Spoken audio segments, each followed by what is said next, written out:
Well, good morning, good morning, good morning, good morning, good morning, good morning, and good morning, everybody. Good morning, everybody. Welcome to another episode of The Morning Glow. Welcome to another episode of The Morning Glow. Got a great broadcast lineup for you this morning, as I hope and I pray that we always do. I'm not important, just a question asker. My name is Raheem Algerman. I'm in Atlanta, Georgia, but we got three of my brothers from another mother, but we got the same father as here already, and we're going to get this thing started. Let's start off with Badger. Badger, good morning, sir. How you doing this morning? Another beautiful and blessed day. Let's go. Let's go. Let's go. I think Mr. Hicks said he might need to step away for a second. But Mr. Hicks, are you still with us? Yeah, he said he had to step away for a second. He'll be back in a second or two. But let me go to Frank, Mr. Logan. Frank Logan, good morning, sir. How you doing this morning? Blessed by the best. Good morning. Good morning. Good morning. I'm gonna tell y'all something, man, and to the listening audience, everybody that's on here know already. Y'all don't know the test that it took, the trials that it took to be here with you all this morning. Boy, we ran into some obstacles, some hurdles, and we've been here just for the record. I know I'm looking at the time. We say from 7 o'clock until 10, but we've been here ever since about 10 minutes till 7. About 10 minutes till 7. 10 minutes before 7, I guess you would say. Some people, depending on where you at and how you talk. But we've been here about 10 minutes till 7, trying to get started, trying to get the broadcast up, trying to move forward with what we're doing. And for whatever reason, nothing will let the broadcast come forward. But we would not stop. And my brothers, they taught me this. Raheem, keep going, keep going. It's gonna happen. It's gonna work. It's gonna work. And so we couldn't give up. And the result is, you can never. I'm gonna say it like this: you could never hit a home run unless you continue to go up to bat. And we kept going to that batter's box. We kept going to that batter's box. They kept throwing the pitches, negativity at us. But we kept swinging. We kept swinging. And boop, that sound. There's a certain sound when you hit a home run. A batter, Frank, a batter knows what the sound is when you hit a home run. There's a certain sound, and he heard it. He said, "Oh, that's it, that's it." And I heard that sound, and here we are. What'd you say to that, Frank?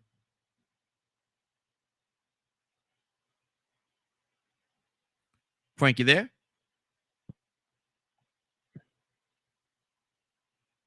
Oh Lord, see, y'all see what I mean? We got some issuettes going on this morning. Frank, are you there? I am here. Okay, there you go. There you go. Talk to me, brother. What do you say about that? You can't hit a home run until you keep, unless you keep going up the bat. And a batter knows that sound that the bat makes in the ball. When it makes that connection, there's a certain sound when it's a home run. A batter knows that sound. We heard that sound. Mm-hmm. We heard that sound this morning. Mm-hmm. Talk to me. Absolutely. I agree with you. I played baseball for many, many years. You know when you hit it right. Mm-hmm. You can tell the difference. You see guys explode from the plate trying to make it to first base, but when them guys hit that home run, they stand there. Yeah. And watch it. Yeah. They just watch it because Yeah. they're pretty sure I hit that one right. Mm-hmm. Yeah, I I connected hit on that one right. Yeah. and Raheem, I don't know how many of us on this line are married, but you want to talk about a home run. There's a look that your wife can give you. Mm-hmm. Come on. And buddy, you in high cotton right now. Mm-hmm. There's a look of approval. Yep. That she can give you. There's a look that's my husband. Mm-hmm. That she can give you, and it is nothing like it in the world. I have 5 boys, 1 girl. Mm-hmm. Love every last one of my boys. Yeah. But there's something about my daughter saying, "Daddy." Mm-hmm. Mm-hmm. Dude, that's a home run. Yes, sir. Yes, sir. That's a home Yeah. run. Yeah. Irritates them boys. Oh man, she ain't. How in the world? But Mm-hmm. dude, when she says "daddy," she's got my attention. Yeah. Yeah. Mm-hmm. And listen. But with all of that being said, Raheem, we know when we please God, Mm-hmm. there's a peace in your spirit, no matter what the outcome is. You can do something that's going to cost you money, that's going to cost you time, where you go, man, I cannot do this today. And you go, okay, Mm-hmm. let me just do it. Yeah. Yeah. And when you have committed and you do it, it's almost like you can just feel God smile. You can see him pacing. You can feel him saying, that's what I'm talking about, boy. Mm-hmm. Mm-hmm. Mm-hmm. Wow. Wow. Home run. And I'm gonna ask you something. I'm gonna go. We got Badger here. We got Mr. Hicks here. I think we have Ryan here as well. But I'm gonna ask you this question. And you said when your daughter come up to you. Now your boy is one thing, but when your daughter come up to you and she says "daddy" like that, and you feel some kind of way because you know you've hit that home run, what would happen, Frank, if she come up to you, your daughter, and she say "daddy," and she turn around and there's tears in her eyes, man, and there's tears, she's crying? What does that do? You, that's something that is that's a emotion that is very dangerous. Mm-hmm. And it scared me the first time that it happened. My daughter was probably 4 or 5. She was playing in front of the house. This little boy, he's probably 4 or 5. He ran up and he hugged her. Mm-hmm. Man, this rage went through my body. Mm-hmm. Why is this little boy touching my child? Yeah. And I grabbed the handle of the door and I said, whoa, slow down. Hey, chain that dog. Yeah. Yeah. I said, and man, in that instance, I said, oh, this relationship here is different. Mm-hmm. I had never experienced anything like that in my life. Mm-hmm. But I mean, my daughter with tears in her eyes, whoo, let me start praying. Mm-hmm. Yeah. Yeah. Wow. Wow. 508-924-3521. And today is Friday, y'all. So the phone lines are definitely open. Give us a call. We'd love to have your input. Let me go, excuse me. Let me go to Badger. Badger, same topic, brother. Home run. Keep going up to bat. Keep going up to bat. Keep striking out. There's a disappointment that goes through you when you strike out because you want to do so good, but you don't give up, Badger. You keep going up to bat. You keep going up to bat. And then one time you go up to bat and you hear that, and you know you connected with that ball. And there's a possibility that the ball is going. Oh my God, I got a home run. How does that feel, Badger, when you run around that plate? Man. That's an everyday experience for me. Mm-hmm. You So you know, hit a home run every day. You never strike out, huh? I don't know if I do either. Mm-hmm. It's, I'm talking about that sensation. Mm-hmm. Okay. Go ahead. It's to your kids always wanting you up, so they come wake you up, hang Mm-hmm. out and chill in the mornings. You know, your wife just smiling at you Mm-hmm. with those loving eyes. Mm-hmm. It's Badger trying to get some sugar when they get off this thing. Talking about with them eyes. Badger trying to get some sugar this morning. she went back to sleep. Oh, okay. I'm gonna say Badger trying to get some sugar. Okay, brother, go ahead. Go ahead. Well, it's man, I feel like a lot of people. There's so many little home runs. Using your analogy, That's good. that is just as powerful if we're open to them. Mm-hmm. if we learn to enjoy those little moments, because there's so many. You know, seeing your kid smile, or your kid turns to you and goes, "Hey, you like this? Can we do this?" Which to me shows that you're doing something right. Mm-hmm. They're not afraid of you. Like, something's got to be going good, Mm-hmm. you know. Mm-hmm. And it's such a beautiful thing to me. It's the little things, the things that a lot of times I've come, or at least in my observations, many people overlook. Mm-hmm. Mm-hmm. They're wanting this like big great, the big home run, and I'm going, I mean, you can still get to home base if you hit a double, Mm-hmm. Mm-hmm. and just, I guess for me, that's just the way I work hard to look at things, because I don't, every little thing adds up to the bigger picture. Mm-hmm. Every little thing adds up to the bigger joy of life. Mm-hmm. So basically, what you're saying is appreciate even the small victories, appreciate everything, and everything is a step towards that victory, whether it's a home run or base hit or whatever the case. Right. Yeah. Mm-hmm.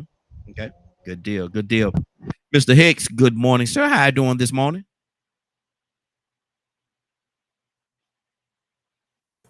Good morning, Raheem. Good morning, Glow family. Good morning, sir.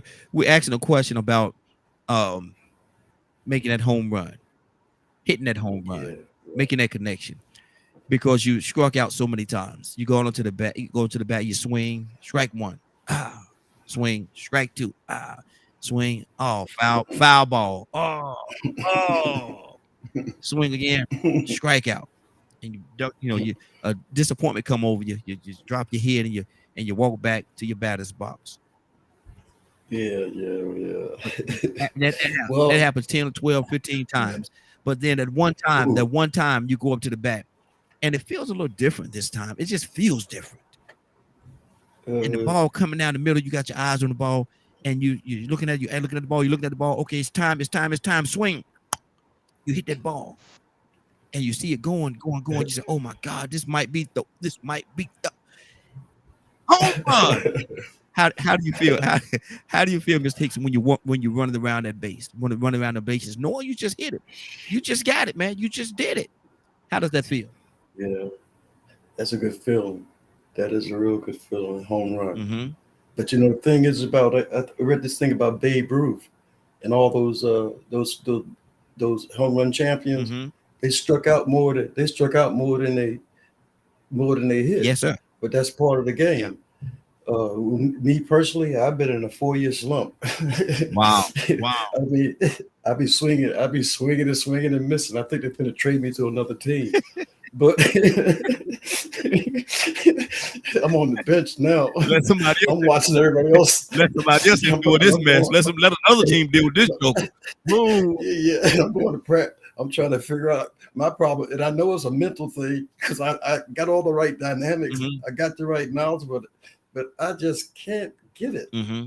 So, but I know this too shall pass. Yes, sir. Yes, sir. I know if I keep swinging, keep stepping up there, eventually I'll find that strip again. But you know what though, and the beautiful part of your story, and we laugh, we make joke of it. But the beautiful part of your story is you continue to go up to that bat. You continue to go up there. Rather you striking out every time, and whether it's been however long it's been, every time they call your number, you go up there and you present yourself and you prepare yourself for that home run. So the message in the story is, we can't give up, man. That's the message of the whole thing. Keep swinging. Yes, sir. Keep swinging. Mm-hmm. Keep swinging. Eventually you hit that rascal. Mm-hmm. Maybe or not. Hey, Mr. What if you go up there to bat? Then you don't struck out 200 times. You don't struck out 200 times, and the pitcher look at you and he shake his head and say, "You know what?" And he started throwing give you easy underhand like a softball pitch to you. Yeah. You feel Hey, embarrassed. don't underestimate a softball But you pitch. missed that one too. Where I'm going, I missed that one too. Boy, But I this gonna keep be a faith. day. This I'm gonna on- be a day. No, okay. Hold on, Mr. Let me go to Ryan. Ryan, good morning, sir. How you doing this morning?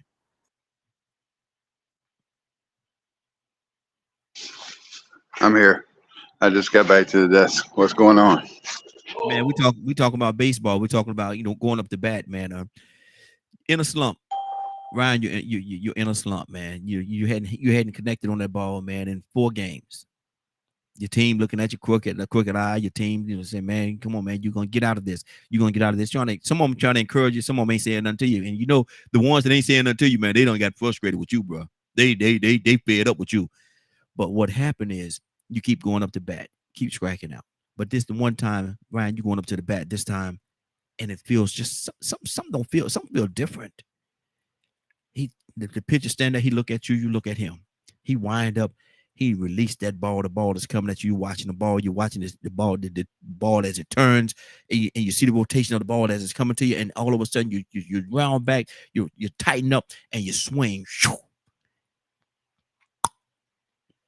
And you know something is different about this one. Something is different about this one. You're looking at the ball, and it's going. Oh my God, it's a home run. Now, Ryan, how do you feel when you're running around them bases?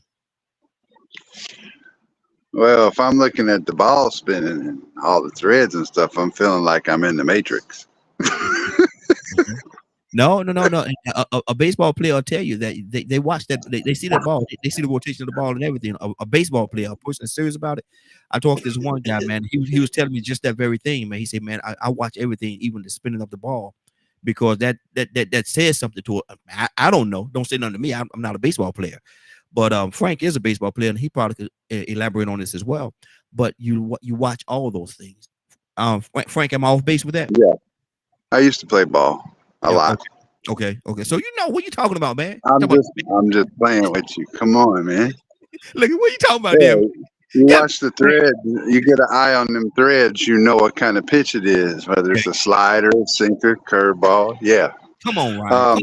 When you finally crush one, Mm-hmm. see, when I used to play, I used to get in the box, and if I hit it, it was gone. It didn't matter. Mm-hmm. Mm-hmm. But Mhm. I'm so big, size wise, when I'm in that batter's box, I always got hit with the ball. Okay. It hit me right in my hands every time.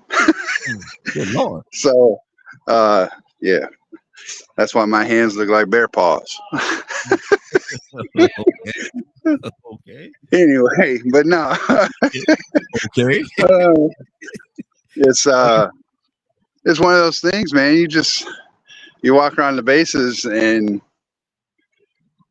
you want to take your time. You want to revel in it. Mm-hmm. You know, yeah, haters, how you like me now? You know, stop in between first and second, do a little jig. And you want to take your time. You want to enjoy that moment because You feel good moments don't happen. Look, you just gonna hold the whole game up, huh? You gonna enjoy this. You got to, because good times don't always happen, especially in today's world. So you gotta enjoy the good moments as best as you possibly can. Just revel in it. You know what I'm saying? Mhm. So, my wife down there trying to tell on me. Yep. She's trying to tell on me. Yep. I saw that. Mhm. But see, but that's the thing, man. And the whole more of what we're talking about right now, man. Life it's gonna throw some curveballs at you, man. It's gonna throw some sliders, all kind of different things at you. It's gonna come at you hard and fast. But we have to continue to swing. Have to continue. You can. I guarantee you. You cannot hit a home run unless you go up there to bat. You have to go up to bat. You have to go up there and you have to swing. Swing, batter, swing. And so that's just what it is. Let me go to Zamari. Zamari, good morning, young lady. How you doing this morning?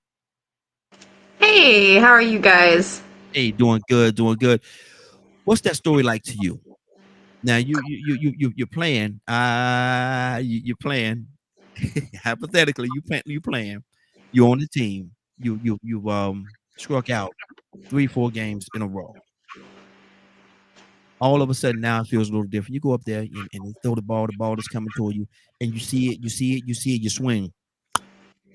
Next, ball is going. How does it feel when you're running around those bases? Well, I've never played baseball. So I've never played any sports, but I get what you're saying. It's a theoretical, hypothetical thing. I get it. Yes. I get it.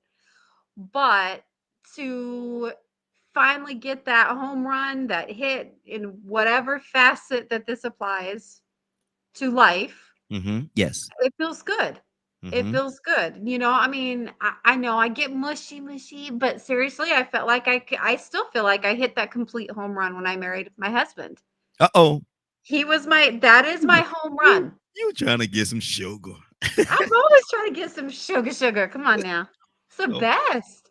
But no, it's true though. Like he was my ultimate knock it out of the park home run. Like nothing can ever in my life trump that one. And then, you know, I don't know. I just when my kids succeed, then I feel like I'm succeeding because that tells me I'm doing a good job. So again, there's my home run.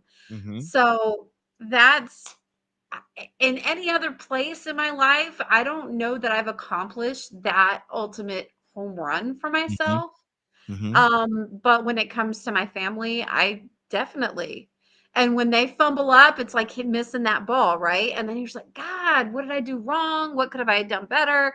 And then you have to try to change your trajectory on how you're, you know, doing that. But it is a good feeling. It is absolutely because you do feel it makes you feel good. It makes you feel successful. Finally, I accomplished this thing. Finally, you know, I did it. And you reap what you sow. You get the goodness of that, you know, in the moment. And it's a great feeling. It's awesome. Absolutely. I love it. Absolutely. Now we're gonna go to another sports guy, Toussaint. Good morning, sir. How you doing this morning? I'm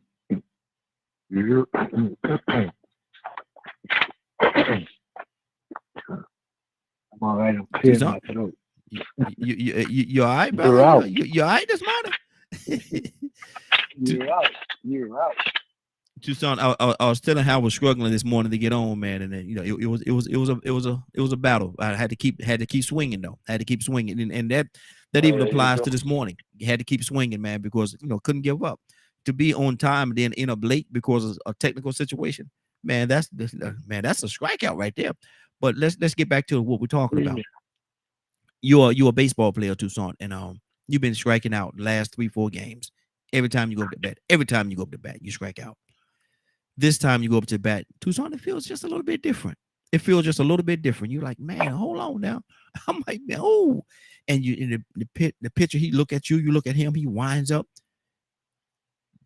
Throw that ball at you hard as you can. The ball is coming to you. You're watching it, and all of a sudden you swing. Here's a better sound, Ryan. And you connect with the ball and you look at it, and it's going. Oh my, home run, Toussaint! You got a home run. Now you're running around the bases. After all the stuff that you've been through, you finally got that home run that you've been chasing. You got it now. What is that run around the bases? What does that feel like? You know what? When you said running around the base and a home run, one thing about a home run, you don't have to run. Yeah. That's good. You can take your time and enjoy going around the bases. I mean, you don't have to run. Am I right or wrong? Yeah, you're absolutely right. Don't try to be right. Yeah, you're absolutely right. I can wave at the crowd. I can high five the coach on the way. Yeah. To coming around the corner. First base, here's a team member. Second base, I high five another one. Go around the third, and then I can celebrate right before I hit the home run. I mean, to the home base. Yeah. as I'm walking, Mm-hmm. I can celebrate, wave again at the crowd. What do you say? Point Because it at feels different. point at a few people. It's definitely better. Yeah. Yeah. Mm-hmm. Definitely better than striking out. Mm-hmm. Mm-hmm. Because I know what striking out is like. Yeah. Boy. Mm-hmm. What a disappointment. Yeah. You kind of have your head down striking out. Mm-hmm. Mm-hmm. But now you kind of feel defeated. Do you feel defeated? Well, no, not necessarily. Especially when you know that you practice over and over and over again, Mm-hmm. but you still strike out. The thing about that is you can always get another opportunity because you ain't been put out the game. If you see what I'm saying. Yes. They ain't put you out the game. Mm-hmm. That's a good thing. Just because you strike out, you're still on the team. Mm-hmm. Yeah. Everybody strike out every once in a while. Exactly. But when you finally hit that home run, you get a chance to walk across the base. You got to touch the bases. Mm-hmm. No, you can't just hit the ball over the fence and just stand there. Mm-hmm. Yeah. Right? Yeah. You got to touch them bases. You got to touch every base. Mm-hmm. You still got to touch every base. Mm-hmm. But the thing about it is I'm leaving right where I was. I don't have to run. I can enjoy that home run and just wave at the crowd. Not only that, not only the one that's on the team, you can pound the pitcher Mm-hmm. that's been striking you out all this time. Yeah. And you like walk up to him and say, "I got you this time." Mm-hmm. Yeah. Mm-hmm. Thank you for the dummy pitch. You dummy. Wow. Let's go to our Frank. Frank, talk to me, brother.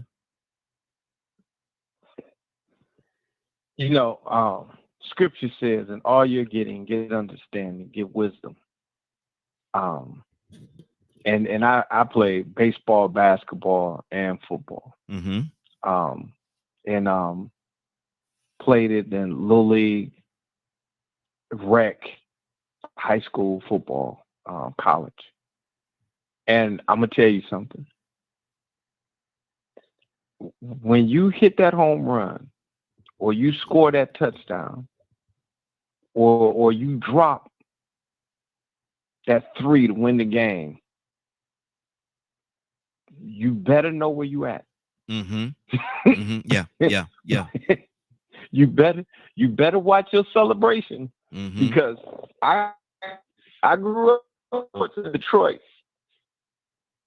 over on the east side, at King or at Central or one of those schools. But you hit a home run, you run, nice little strut to first. You round them bases. You go to the dugout. Dugout stay quiet. Mm-hmm. Because if you don't, I guarantee you this. Next time up to bat, pitcher's hitting you. Wow. Mm-hmm. You're going to get hit. Mm-hmm. You mess around and catch a pass, coming across and make it into the end zone, hand the ball to the ref, go to the sideline. Mm-hmm. If you don't, that linebacker, even if you don't have the ball, dude, he cleaning you up the next time you come across the middle. Yeah. And I came up playing sports, especially in high school. Dude, they tip over your bus. Yeah, exactly. Yep. They tip your bus over. In a minute, they tip you. Dude, they would, you there, you may have, depending on the school, 30, 40 fans. They got a few stands full. They'll rush the field. The fight is on. Yep. You trying to make it back to the bus. So, you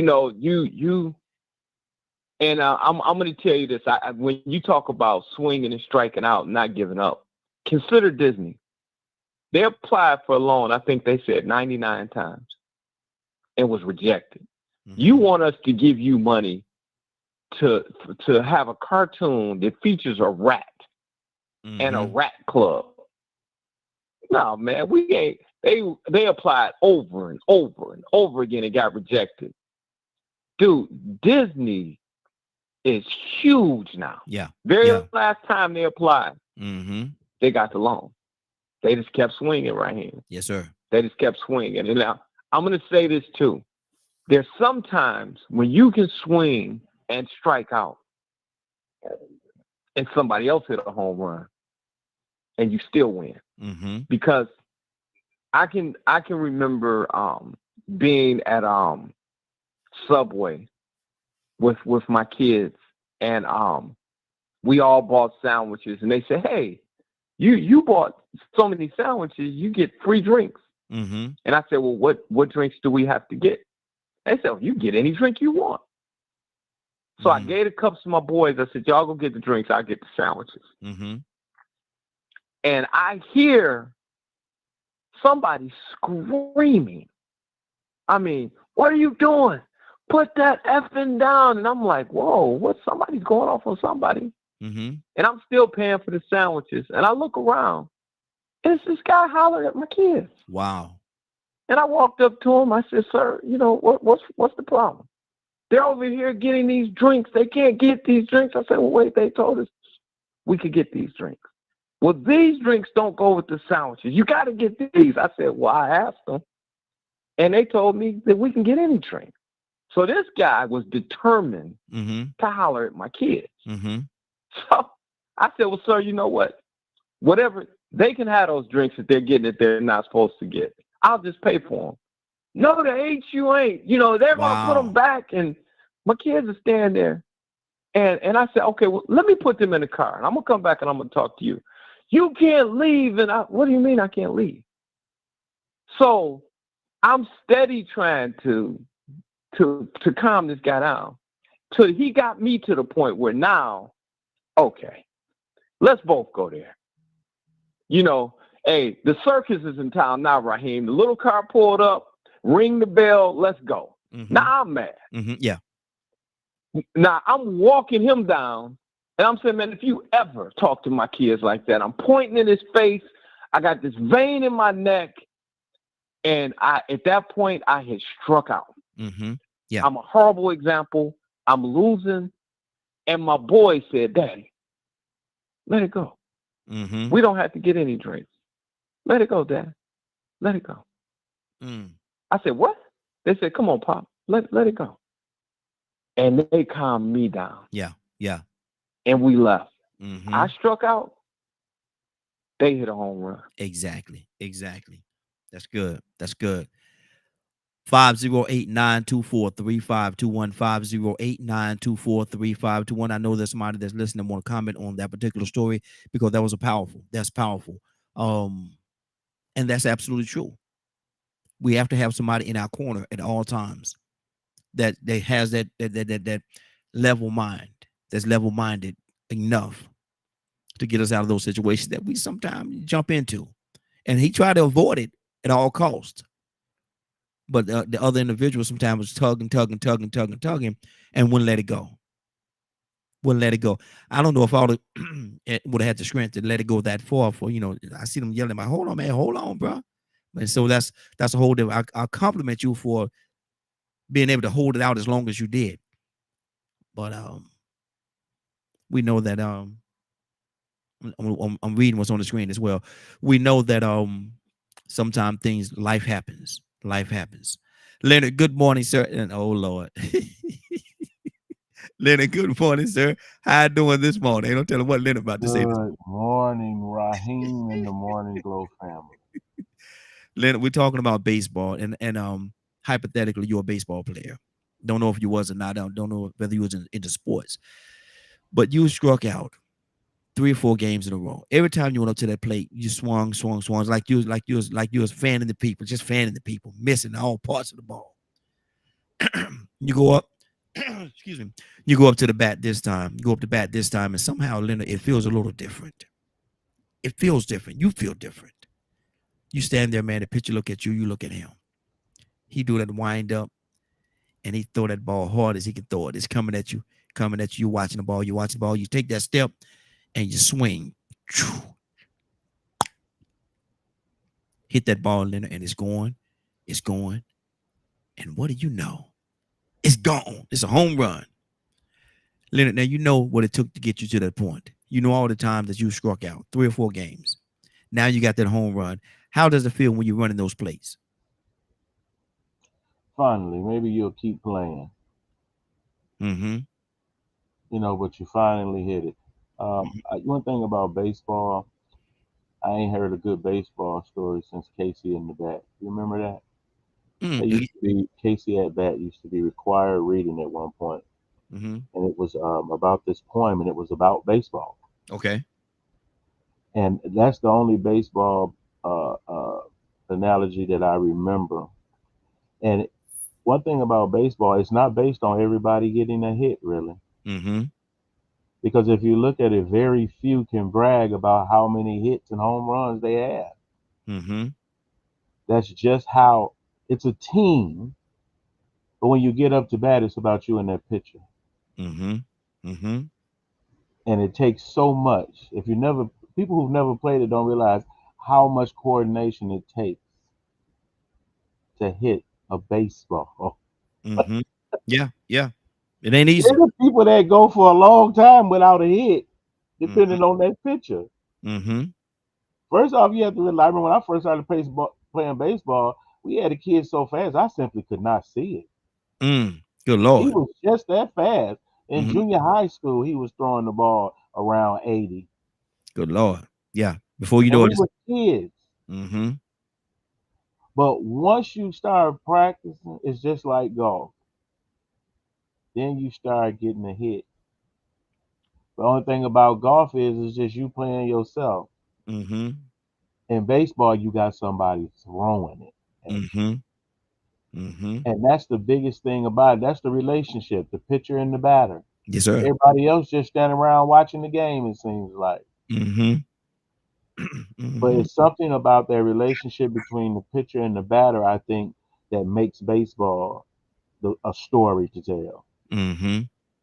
Because it's actually 2 people, 2 completely different objectives. Yeah. Not like football. Football is the same going both ways. Mm-hmm. But it's something about that pitcher and that batter and that relationship that makes baseball what it is. And I'm no big baseball fan. But when I think about the story and having that experience in school of tearing apart that poem, you see all the dynamics of baseball and life, and they were comparing it. You know, you can compare it to life. Mm-hmm. You don't give up. You can't give up. You have to go into the game realizing on your best day, you may get a hit. Yeah. Yeah. Yeah. But everything else you can do great at. You can practice great. You can be ready. You can be on time. You can be moral support. But understand somebody else on your team may be the hitter. Mm-hmm. Mm-hmm. You want to be on that guy's team that's hitting that ball better than everybody else, further than everybody else. Because when one person wins on the team, everybody wins. Exactly. Exactly. So you can still support everything. Mm-hmm. Even if you ain't hitting home runs. Maybe your little walk gets you a base ahead, don't it? Mm-hmm. Exactly. Exactly. You know, if you get hit, they reward you with what? You get Take a base. Take a base, first base. Go on over there. It's the only game you can steal in. Mm-hmm. Mm-hmm. You know? And so that's what made me start playing. You know, I played softball and everything, but I never played baseball. But when I played baseball, it would seem like it was, okay, it's the same game, blah, blah, blah. No, it wasn't. That guy on that mound is trying to make sure you do not hit that ball. Exactly. At all costs. At all costs. That's his job. Yeah. And if too many people hit that ball, they bringing him out. Yeah, he gonna sit down. He gonna sit down. Yeah, he gonna sit because they're expecting him to strike everybody out. Mm-hmm. You just gotta hit it one time. Mm-hmm. That's good. That's good. Tucson, talk to me, brother.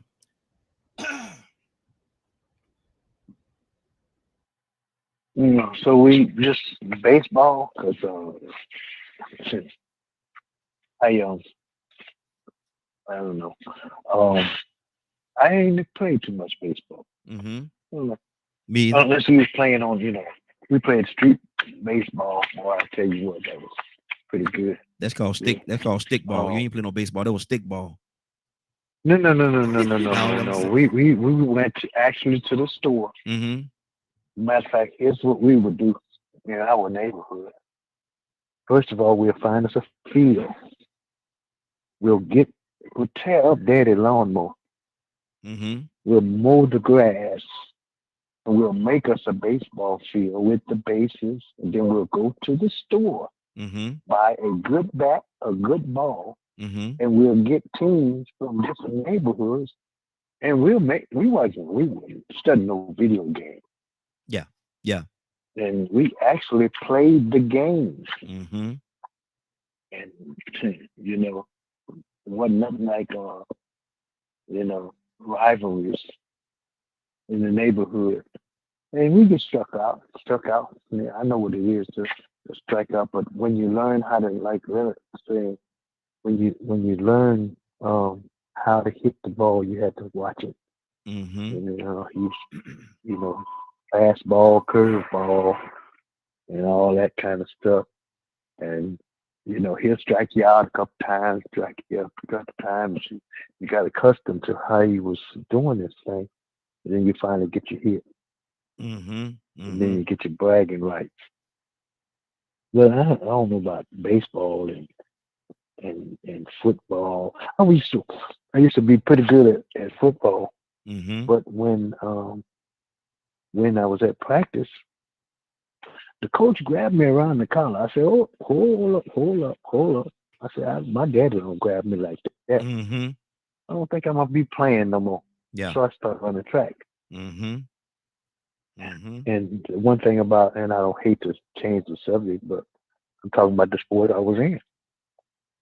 You didn't have nobody to, unless you was running the relay. It was you and the time clock. I wasn't studying who was in the next lane.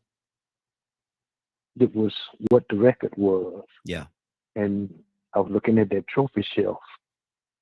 And I never did want to go home without a trophy or medal or even a plaque. I'm gonna get me one. But the thing about it is that you run against the clock and you didn't have to worry about who was in the other lane.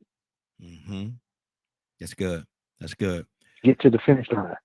Get to that finish and line. in all of our sports is you learn the game. If you learn the game, then you knew how to play the game. Then you didn't have to worry about who was pitching. You was part of the team. And you do what's best for the team.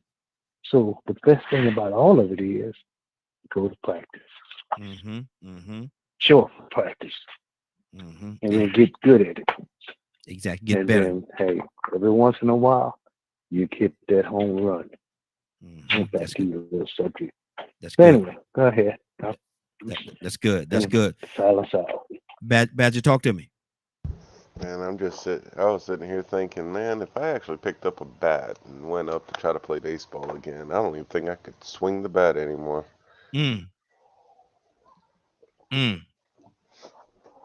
Oh, to hit it that far. But that's all right. Because it's like, I love analogies like that. Because you can use them in different scenarios.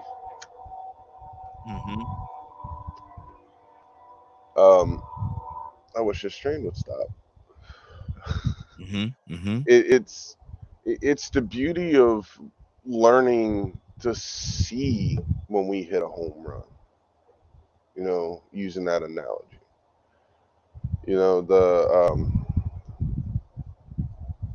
It's an M word. Metaphor. Okay. And it's like I was saying earlier, right?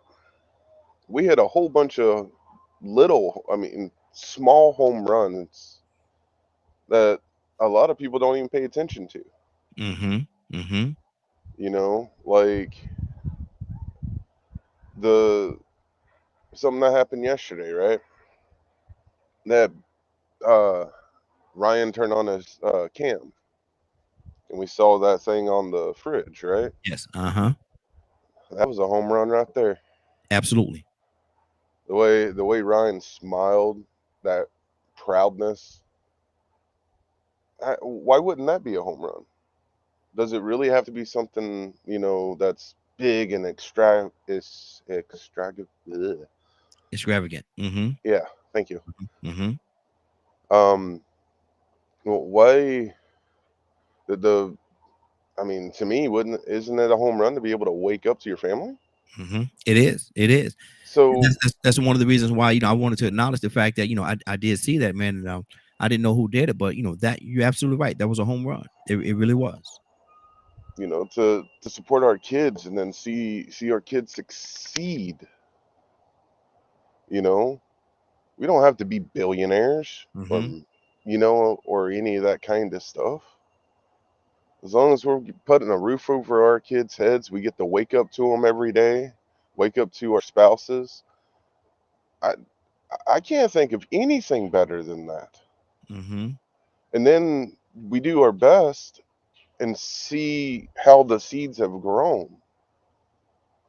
You know, the kindness that our kids show, the compassion our kids show. To me, that shows that we're doing something right. Frank shared another story where his kid, you know, saw it and went, "Hey, don't worry about it." You know, all of those are just home runs, and they're so powerful. And I know there are some of us that pay attention to that stuff, but there are many, many others that don't. That's good. That's And good. show them that they're worthy. Show them that they've done the home run. That's good. That's good. Zamari, what are some of those home runs in life that Badger's speaking about that people don't always pay attention to?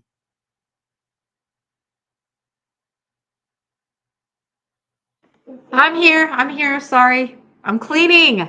Trying to clean. Okay. I heard some of what he was saying. I had my water running, so I didn't hear all of it. So I caught bits and pieces of it because, you know, sink water and voices somehow get drowned out between each other. So what he was saying what he was saying was a lot of time there's a lot of home runs, little small home runs in our lives that a lot of time people don't even pay attention to. No, okay, yeah. So yeah, that is true. That is true. But I think that a lot of that is because it's so personal to us and in our lives. So really is it theirs to pay attention to. You know, it's for us to have that feeling or that sense of accomplishment and, you know, good deed or whatever it is. Those are for us to build upon for ourselves so that we can recognize that accomplishment and then use that to continue propelling ourselves forward in our families. So I don't necessarily think that it is for anybody and everybody else to see. If you're doing things just for somebody else to give you acknowledgement and recognition, then you're doing it wrong. That's not a home run right there alone, just you doing that. That's more about you just being self-centered and wanting to someone to pat you on the back. Real home runs are done for yourself and for your family, your team. Doesn't matter what anybody else outside of that says or thinks beyond that. It's for you. And if it makes you feel good, if it propels your family forward, if it's giving you that sense of purpose, then you're doing right. Okay. And I'm gonna ask you a question about what you just said. And I know your heart. I know you certainly did not mean your heart. You said it from a great place, and I want to acknowledge that before I even ask this question. But what if in your neighborhood where you live right now, you know that there's a family down the street that's really having a hard time. They're really having a hard time, and the kids are, you know, don't have a lot. You know, they not always clean. Because of life situations and circumstances that they're going through. And you go knock on their door and say, listen, I just wanted to bring this down here to you. One of my kids are, a little older than your kids, and he or she has outgrown these clothes. And I wanted to bring these clothes down here and give it to you, for your son, if you don't mind. And oh yeah, and another thing, I I have this gift card to the local grocery store. It has $100, $75, $50, whatever. It has money on there where you can actually go and pick up some groceries. You know, I don't want anything behind it. I just want to be able to help and be of some kind of service to you. And you give it to them, they accept it, and you walk off their porch and go home. Is that a home run? That is absolutely a home run. That's a Mhm. double whammy, man. That's for both, right? Because you're doing that out of the goodness of your own heart. That makes you feel good because you're being a good citizen. 1 second. Love you, baby. Have a good day. And then it's a home run for them because someone reached out and helped. Mm-hmm. Mm-hmm. So maybe they were struggling a little bit more than you thought that they were. And that's a grand slam. There we go. That's a grand slam. Yeah. That's the Yeah. term. Yeah. Yeah. And so yeah, that's you can't say better than that. Grand slam. That's what Exactly. it is. And I wanted to go there because I didn't want people, and I know your heart says you and Ryan, y'all do so much for so many people and y'all help a lot of people. I didn't want people to think that you were saying it was just for your family and stuff like that. No, oh Mm, no. Yeah, I'm yeah, talking about those more yeah, personal yeah, yeah. I know. accomplishments, Mhm. right? Yeah. But I mean, like again, talking like I just reached out to a couple of people today. I have another trash bag full of clothes that my girls went through, and I'm like, Mhm. See, there if you you go. need them, take Yeah, them, yeah, please. yeah. So And see, and that's why I say I know what you meant, sis. But I want to make sure that people that's listening didn't perceive that or receive that in the wrong way. yeah, And so I want thank to you. yeah, That's true. Yeah. kind of clean it up for you a little bit because I Thank know you. your heart. I know your heart. Leonard, talk to me, brother. What's on your heart? Talk to me. Question: Is it And the so, about baseball? mm-hmm. And it's far a grand slam is so far and in between, isn't it? Yes, sir. Right, because that's when the bases is loaded and you get a Hmm. home run, Yeah, right? yeah. Bring everybody home. Right. And I just thought about that. It's been a while, but I focus on more so with people doing what you can, Mm-hmm. because growing up in a missionary Baptist church that was truly that, you had to go out into the community. Mm-hmm. You had, if you knew kids, like you say, for instance, that's one thing we always did. If people needed food and clothing or whatever, people would bring them stuff, Mm-hmm. or you pack boxes and you'd sit it on their porch and things like that. And you would always, if you see them or the kids were playing as kids, we always invited kids to church, Yes. Yes. and that's how we made friends and things like that, Mm-hmm. by doing those types of things. So I would encourage people to make that a habit with your kids. Mm-hmm. Actually, let them see you helping people and tell them why you're helping people. Mm-hmm. Because trust me, this is why I never got caught up in the blame game, the race game, and all those types of things. The first time I had community service, I was on the other side of town. Mm-hmm. It was the white side of town. Yes. Okay. I was shocked at the number of white people that were in the same situation as the Mm-hmm. people on the other side of town. Mm-hmm. So we have Yeah. to remember we're not that different. We all have one thing in common that we're trying to get: food, clothing, and shelter, whether it be the least or something grand. Mm-hmm. That's common amongst us all. Yes. So I remember they used to call them hand-me-downs. Remember when people had a lot of kids, they hand the clothes down to the kids still growing, Mm-hmm. Mm-hmm. but nothing went to waste. Yeah. You shared everything you had. Mm-hmm. My grandmother would even wipe off paper plates and cups. Do you understand me? Mm-hmm. Wow. And we had, Yeah. and Yeah. we had to, I mean, like, save aluminum foil. Mm-hmm. Mm-hmm. You didn't even throw away a plastic bread bag, man. And She you would better find a way to use a plastic bread bag. not throw away that jelly jar when you get finished with that jelly. Exactly. What you doing? Making that thing. So we have gotten away from thinking so much about scarcity because we have so much now. But we Mm-hmm. have to remember that there are other people that are still in need. Yeah. So Yeah. before you throw away some clothes or go in your closet and find stuff you ain't even wore that got the tag on. Mm-hmm. If you're a woman, guess who need that? Take it down to the women's shelter. Yep. Every month, these people come to your house and get your stuff now. Mm-hmm. A Mm-hmm. whole truck will come and pick up whatever it is you have that you was thinking about getting rid of that you don't want, Mm-hmm. that people can use. Exactly. Exactly. 508-924-3521, 508-924-3521. We're talking about baseball, but we're talking about baseball in regards to life and how life happens. Mr. Hicks said something about the 3 strikes and different things of that nature, and it does happen like that. But that does not mean that you can't go back up to the bat again. When it's your time, when it circles back around to you, you have to go back up there and swing again. Home run, base hit, strikeout, foul ball, whatever it is.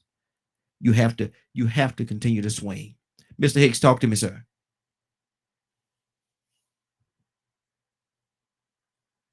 Mr. Hicks, you there? Okay. Frank, talk to me. Trying to find there that you go. button. Trying to find There you go. that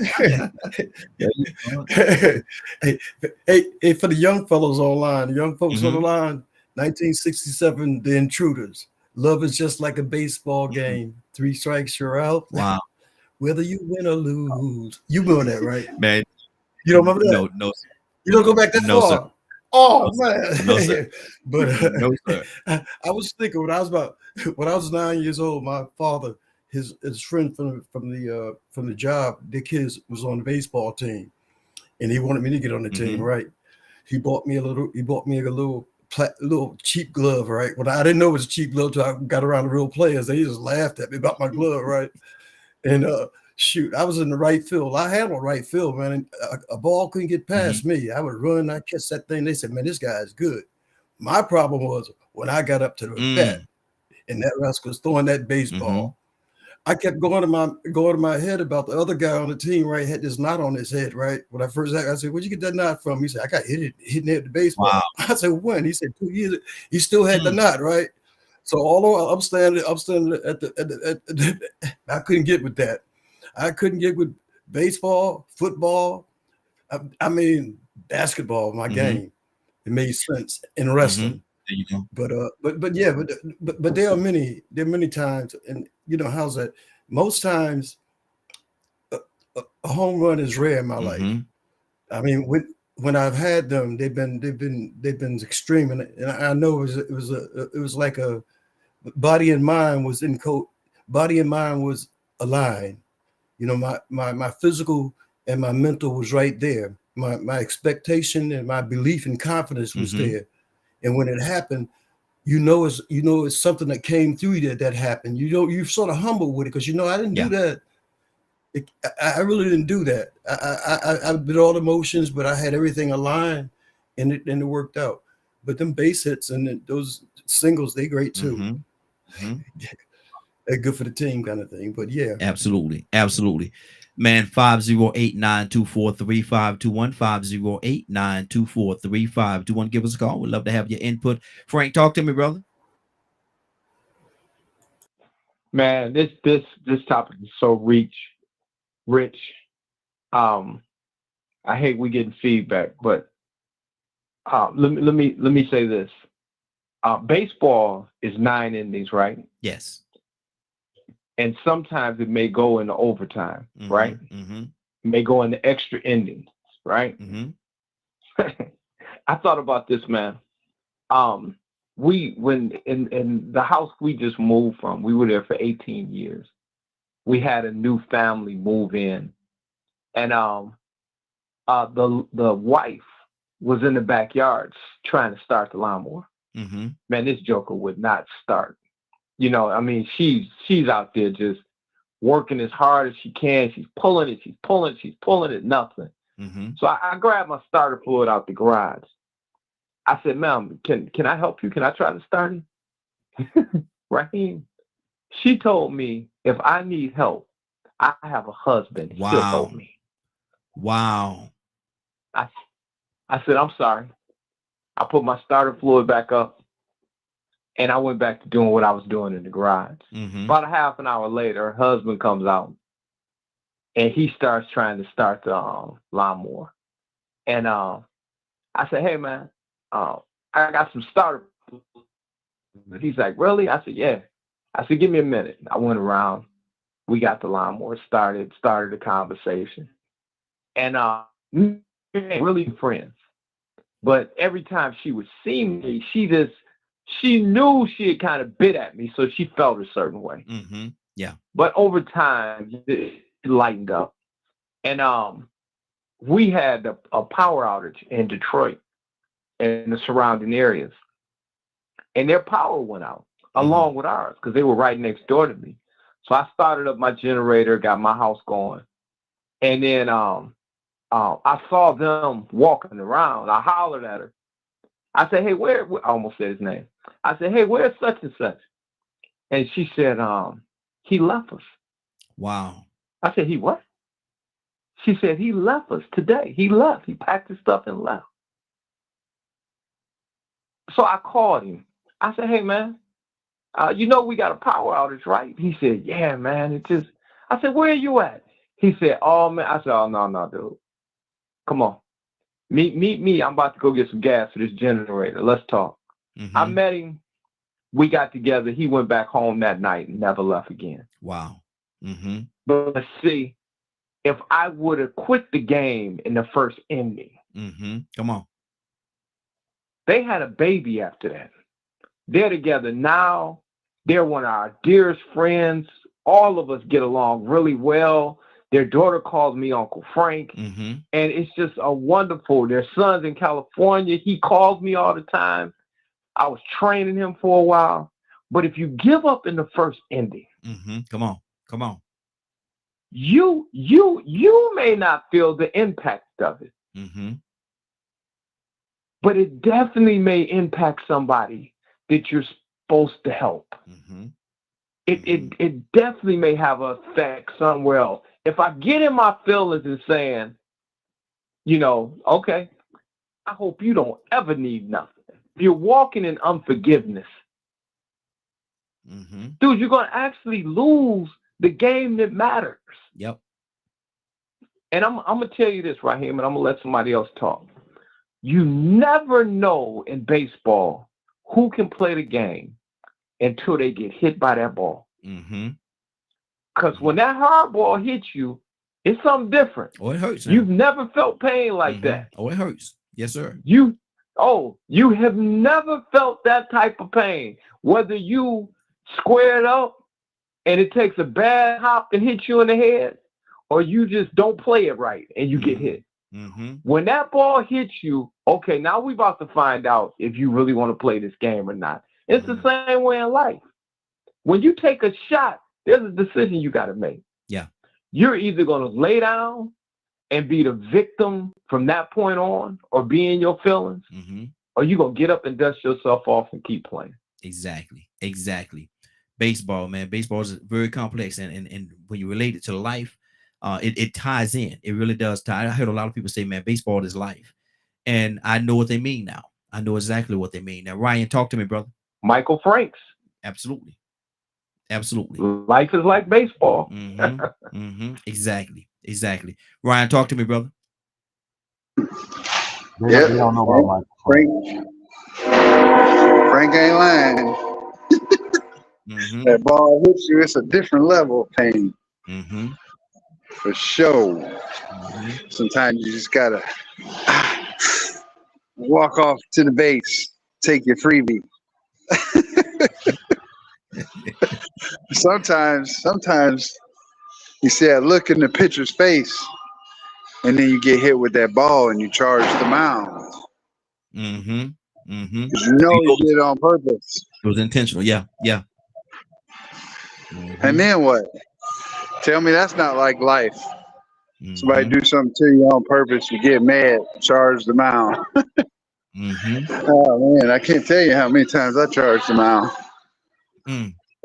It's definitely, in hindsight, something I needed to work on back then. because it never really works out well when you charge that mound like that. Even though he he did it intentionally, but you go out there, you charge that mound maybe with your bat or something like that. Because Leonard said, "I threw a bat at a dude," and that's the whole thing, man. It's not gonna work out well for you. No, and depending on how your team handles things, it might not work out well for their whole team. Mm-hmm. Yeah, exactly. You got a melee on the field, and the whole team gets stomped out. Mm-hmm. Somebody's getting hurt on every level, right? And then what? What did you gain? Nothing. You lost the day. Mm-hmm. Exactly. You lost the whole day, and it's funny, to think about baseball in that way, because you can learn a lot.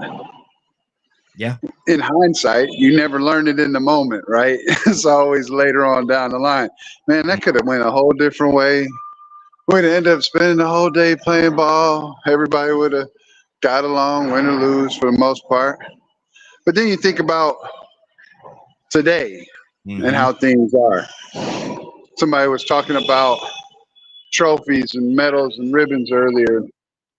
And I think it was Tucson, and you want to be the best so you can get that thing. You want that plaque. You want that medal. See, I played all kinds of sports in high school, but my main love was swimming. I got a case full of gold medals. I went to state, did finals, one of the best in the area. And what used to make me ill, because they started it kind of later on in my life, where people would just show up, they didn't even get in the water, and they got something at the end of the day. Wow. That's not teaching you anything. That's kind of like Frank was saying, when you tap out early, you throw in the towel, you forfeit the game. You're standing there, you won't even get in the water. What did you learn from that? And they just gave you an award for standing there doing nothing. Wow. You got to be able to take those bumps and bruises. You got to earn. And that's something that we've gotten away from. And I see it every day at work, where these people come in here entitled and they expect a paycheck. They ain't even did nothing. Yeah. You go home early every day. You haven't even put in the work, and the work that you have put in, I'm having to go behind you and fix it. Why should I reward you for that behavior? That's just what popped into my mind. Good deal. Tucson, talk to me, brother. Leonard, coming to you next. Tucson, you there? Yeah, I am. Had to find a new button. Okay. I thought about the pinch hitter. Where somebody had to go to bat for you. Yeah. Right? How many times in life did we need one? You can't. You kind of in a position where you can't bat for yourself, and you need some help when it's needed. So I just thought about that. And then another thing I thought about is, and correct me if I'm wrong, can you slide at first base? Now I don't know about that, Tucson. I'm asking. I don't know. Let's ask some of these baseball guys. Ryan, you run over first base. You can't slide. No, I don't think you're supposed to slide. You can't slide on first base. Leonard being so generous right now. Leonard being so generous. No, I don't think you can. You can run over it like Leonard said, but you can't slide. You can slide at the other ones. For some reason, why I don't know who created the game, but you can't slide at first base. I don't know why I even thought about that. I don't even know what that means. But I don't know why. I'm gonna have to think that over a little bit. Look here. Why I can't slide at first base. You lean back in your recliner. You put your hands behind your head, and you thought about something, didn't you? Yeah. But I was really thinking about the pinch hitter. because how many times somebody had to go to bat for you. And here's another thing that Samari mentioned about the Grand Slam. It's about time that we the bases are, we in the final ending and the bases are loaded, and that's exactly what we need. Somebody to hit for the whole team. Yep. Your children, your grandchildren, husband, wife, everybody's counting on you. And here you are for bat. Don't strike out. Please don't. Wow. Don't strike out. Because everything's relying on you. Absolutely right. 508-924-3521. 508-924-3521. Leonard, talk to me, brother. You know, I'm sure we'll move on shortly, but you know, as kids, and I don't know if anybody else remember this. You know, we didn't have a lot of. If you didn't have a lot of kids, you would still try to play baseball, but you would use a ghost man. Do anybody remember the ghost man?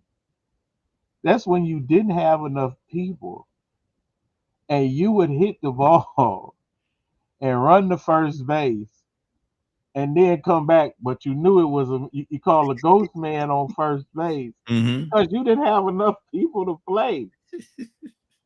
Wow. So imagine that. Getting into an argument about a ghost man. KC. Lord. Leonard, boy, I don't know where y'all going this morning. Come boy. on now. I don't know if it was a northern thing or what. Ryan says he remembered. But I remember when we only had like, if it was just two guys that wanted to play baseball, you should want to have at least two per team. Yeah. But you would call a ghost man on the base and you would run from him. And if you really wanted to start a fight with the pitcher, you would tell him, my ghost man just stole second base. Yeah. And that's how the fight would get started. I remember that. Lord Jesus. Lord. Okay. Look. I'm not even gonna touch that one, brother. I'm not even gonna let it. You know, I might be telling my age, but we used to have that ghost man thing going on. Just to play baseball, man. And it wind up in a fight.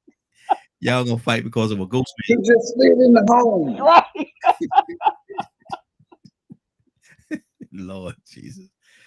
Well, look at I was about to say something. I'm not gonna say. I'm gonna move on. Let me keep this thing going. Nope, I would not, Leonard. You would not draw me into that one, brother. Let me go to Stanley. Stanley, good morning, sir. How you doing this morning?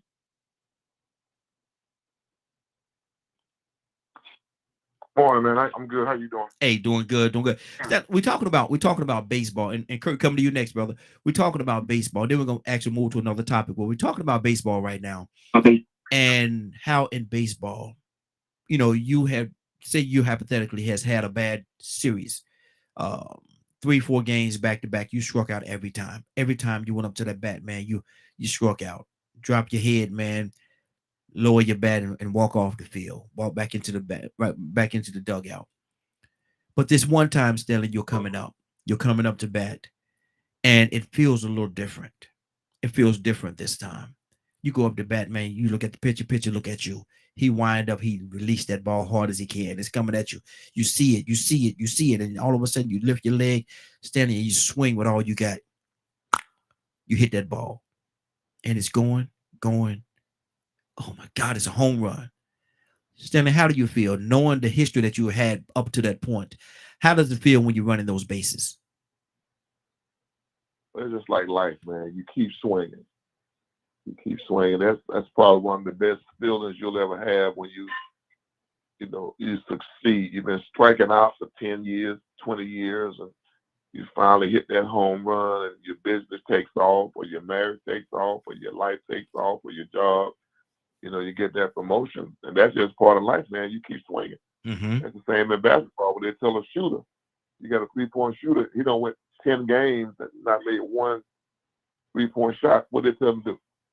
Keep shooting. You keep shooting. So that's just that like life, man. You keep swinging. And once you hit that home run and gain your confidence back, your self-esteem comes up. There's no telling how many home runs you'll hit after that. Mm-hmm. Because it's just like life, bro. You keep swinging until you hit that home run. Then once you hit it, you knock it out of the field, Mm-hmm. and there's no stopping you after that, man. Absolutely. That's good. Kurt, same scenario, brother. And Kurt, I don't know why I'm lit, but you about to hit that home run, brother. You about to hit that home run. But my thing is, how does that feel once you went through that whole scenario, struck out all these times? And good morning, Kurt. How you doing this morning? Struck out all these times, 3 or 4 games in a row. You struck out. You went up to the bat, man, and you hit it home run. You hit it home run. You watch the ball as it goes over the wall. Kurt, how does it feel when you're running those bases? I don't know, Raheem, because baseball ain't never been my sport. Mm-hmm. So I can't tell you how that feels. What we're actually talking about is the sense of accomplishment. You know, we're using baseball just as a scenario, but we're talking about the sense of accomplishment that you've overcome. It feels wonderful, brother. Mm-hmm.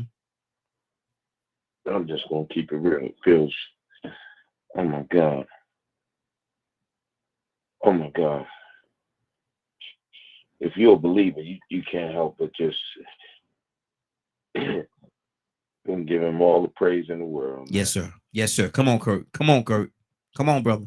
No, you got all the praise in the world, man. Mm-hmm. Like, especially if you're a believer, because you know that when none of this possible. Like the only way this could have happened was he had his hands on.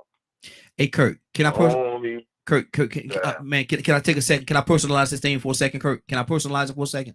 Yeah. Can I do that? Absolutely. Okay.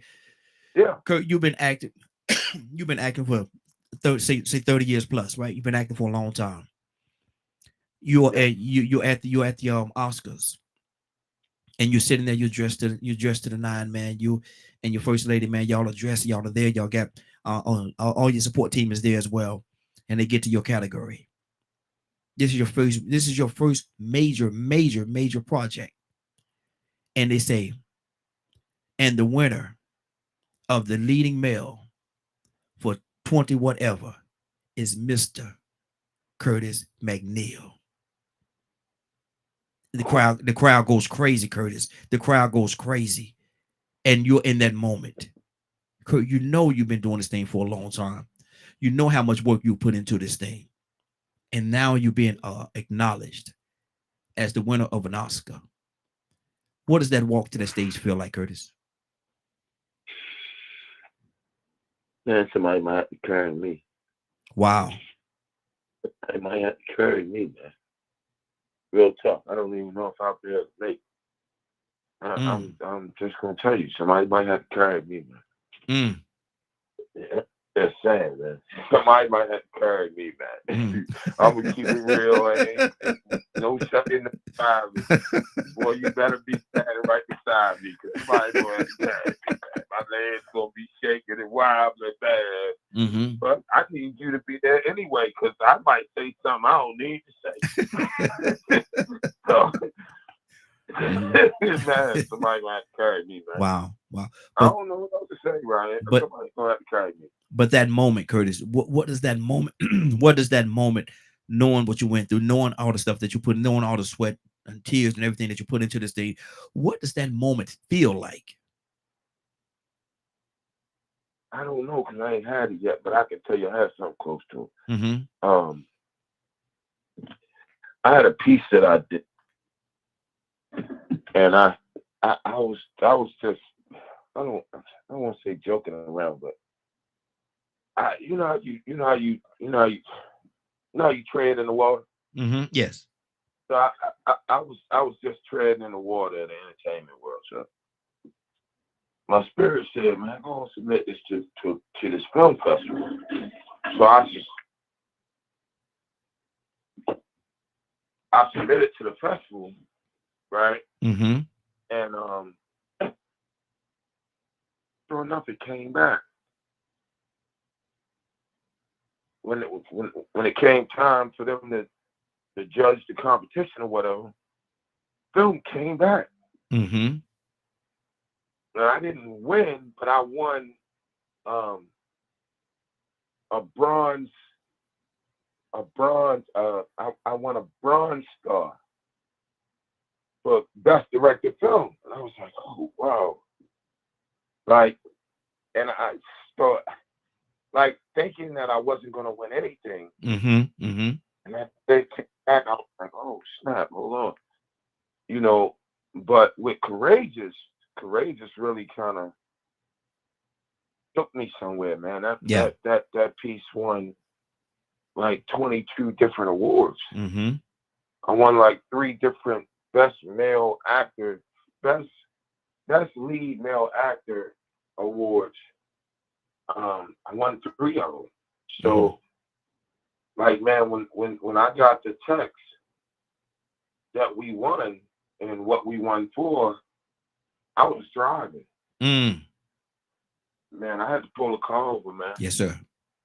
Yes, sir. I had to pull a car over, man. I probably would have. I would have tore Grandmama Lou up. I had to literally pull over on the shoulder. I can't remember where I was going. I might have been going to New Jersey, but I had to pull over on the shoulder, man, and I just bust into tears, man. Like, wow, finally somebody recognizes my talent outside of the circle that I connect with. Wow, that's good. The crap, man, and thanking God, like, you know, like, wow, what if he wouldn't have sent me into that classroom that day? Exactly. You know what I mean? Exactly. What if he wouldn't have had Dr. Hugh Carey as the teacher? What if it would have been somebody else teaching? That they could have went any number of ways, bro.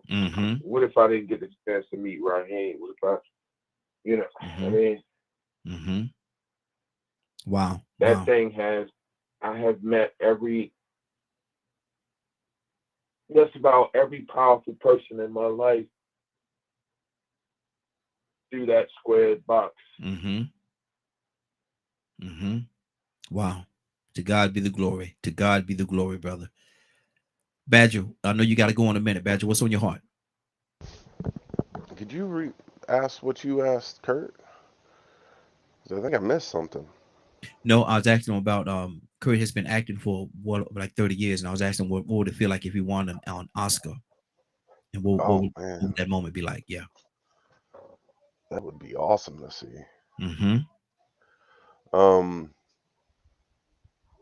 It's kind of piggybacking off of that. It's interesting when you're working so hard and everything in your life, and then something random happens that changes everything. And it makes you go into this doubt and depression. You know, be it a car accident or all kinds of things where you're not able to do what you used to do. And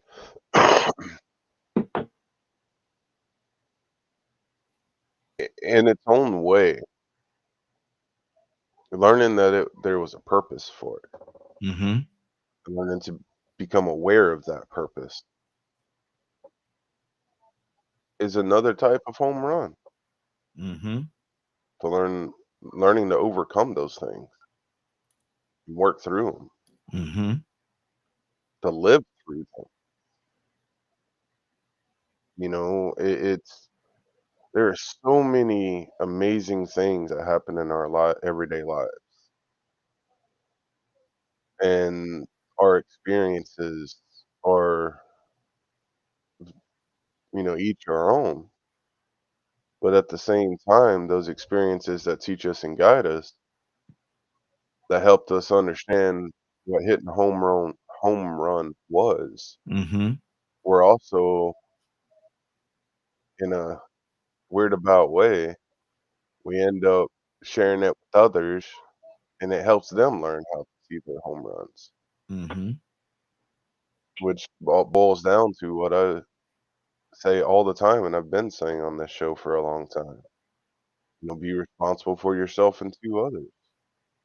Mm-hmm. Hit a home run isn't just a you thing, because every time you hit a home run and you get those good feelings and stuff, the people around you see it and notice it.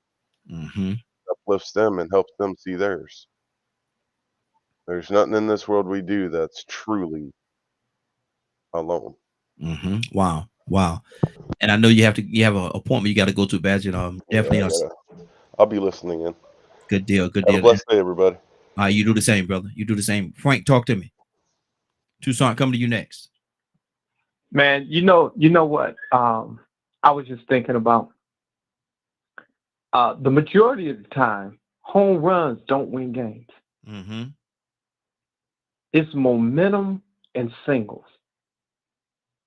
I was thinking about when I first started playing baseball. Dude, I couldn't make contact with the ball. Mm-hmm. I could not see the ball out of the pitcher's hand. Because I'd get up to the plate, great fielder. I'd get up to the plate and I would be so anxious. And so, I wanted to hit that ball. I wanted to hit that ball. And, the coaching wasn't telling me, hey, man, relax. And the thing they should have been telling me was make contact. Mm-hmm. Because you can't hit a home run if you don't hit the ball. Yeah. I guarantee you that. Mm-hmm. Mm-hmm. If you don't hit that ball, you can't. And there's been many of teams that have home run hitters on them that lost games. Look at one of the greatest football players in our time, Dan Marino. Mm-hmm. Never won a Super Bowl. Yeah. Do you remember when the Buffalo Bills went to the Super Bowl? What was it? 4 times in a row? 4 years in a row. Yeah. Did not win. Mm-hmm. Charles Barkley never won a championship. Mm-hmm. Now, all of these people were some of the best at what they did. But they went up against teams that were fundamentally tough, that just had role players, and they couldn't beat them. Mm-hmm. They could not beat them, man. There's a lot of teams we played against, man. You would get into an inning, maybe 5th or the 6th inning, and you can't get them out. They constantly double, single, mm-hmm. double, single. Runs coming in. Nobody hit a home run, but they're winning the game. Mm-hmm. And a lot of times we hit home runs in 77. Ain't hit the ball since. Mm. The thing is that we have to be the best thing is to be consistent. It's to be consistent. That guy that works with me that pretty much does the same great job every day is my best employee. It's not that cat that once a month stumbles across, doing his job properly. Mm-hmm. And then I want to say this, Raheem, and I want to be quiet. We all have a proclivity to be drawn to things. Mm-hmm. Mine, when I was younger, were women. Whoremonger. Mm-hmm. It was fighting. I was drawn to that, very aggressive. I'm gonna tell you a home run, because one of the things that I used to do every summer when school was out, last day of school, you out, you go home. I used to say to myself, I am not going to get into a conflict with anybody at the beginning of the summer, and now I gotta fight them all summer. Mm-hmm. That's miserable. Where you know every day that you go outside, you gotta fight. So I said, nope, I'm not getting into it. Every year I get into it with somebody. Mm-hmm. Wow. Mess my summer up. Mm-hmm. And I'm gonna tell you, a home run is when you don't get into that conflict. Yeah. When you learn to control how you feel in your flesh about women. When you know you married and this girl walks by and you not looking at her behind, that's a home run. Don't seem like a big thing. That little bitty thing, it leads to some stuff. And when you walk away, you see her and she walks by and you look the other way. Remember, Real Men and Men, I introduced the thing. I said, if I see a woman and it's my wife, I never look twice. I called it no second look. Yeah. Yeah. There's no reason for me to look at her again. But see, that's a home run. That thing caused me to stay married. Yes, sir. Yes, sir. And I'm gonna tell you something too, son. A lot of times, if we as men are not careful, that big butt baby hair and a smile will get us in trouble. That big butt baby hair and a smile. Y'all know I throw that baby hair in there. They be having a little baby hair all over the place. This dude, son, talk to me. You know where, Leonard? Now you know where he done brought my mind to. That Georgia Peach. Together. That Georgia Peach. That Georgia Peach. Yeah. yeah. That's two something weakness. That Georgia Peach. Let's say it together. That doggone Georgia. Yes, sir. They don't make them like that. Nowhere else. Anyway. You know what I thought about as you all were talking? A walk. A walk.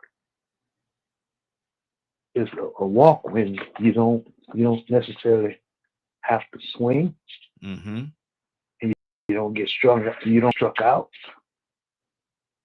The ball don't cross the plate right. And it's off to the left, to the right, or too high. It's not in the batting zone.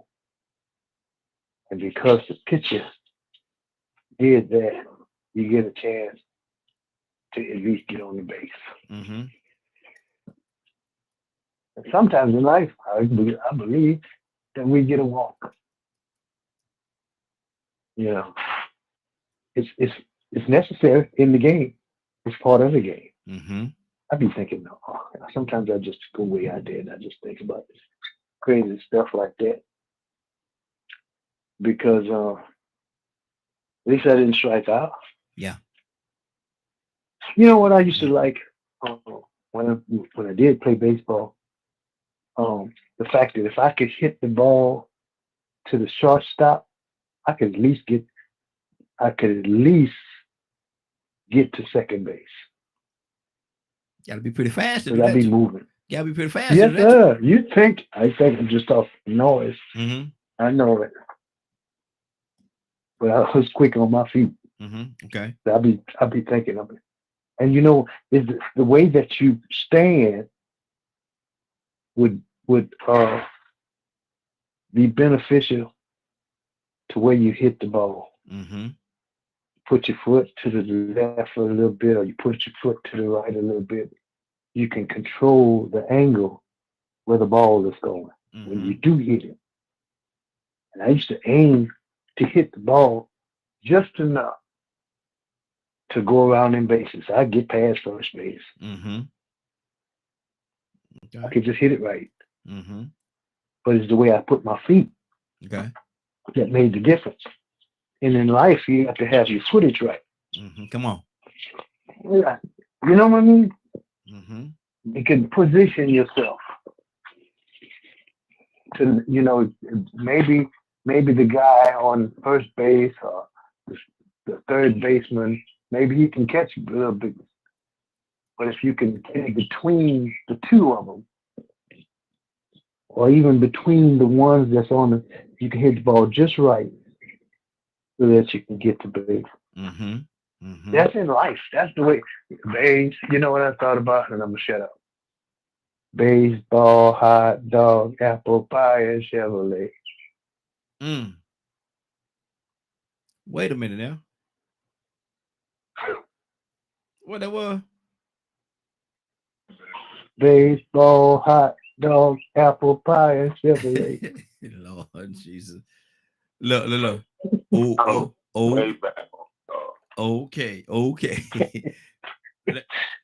Raheem don't know what I'm talking Okay, Have no idea. Bro. Kurt, you don't know what I'm talking about. Have no idea. You don't even know that was a jingle. I remember that jingle. Mm-hmm. Yep. Mm-hmm. Hey, I'll be the first one to tell you. Have no idea, brother. I ain't even gonna pretend I don't know what you're talking about. Ryan, talk to me, brother. Talk to me. I'm trying not to laugh because I don't know what you're talking about either. I have no idea, brother. None. Oh. Yeah, I don't even know where we at. We've been cutting up back in the pool for so long. Just listen to people make jokes. What are we on? Did you change the subject? No. You said you was going to change the subject. No, same. As a matter of fact, this is a perfect point to change the subject. I'm gonna ask you, Ryan. All right. Ryan, what is purpose? What is purpose?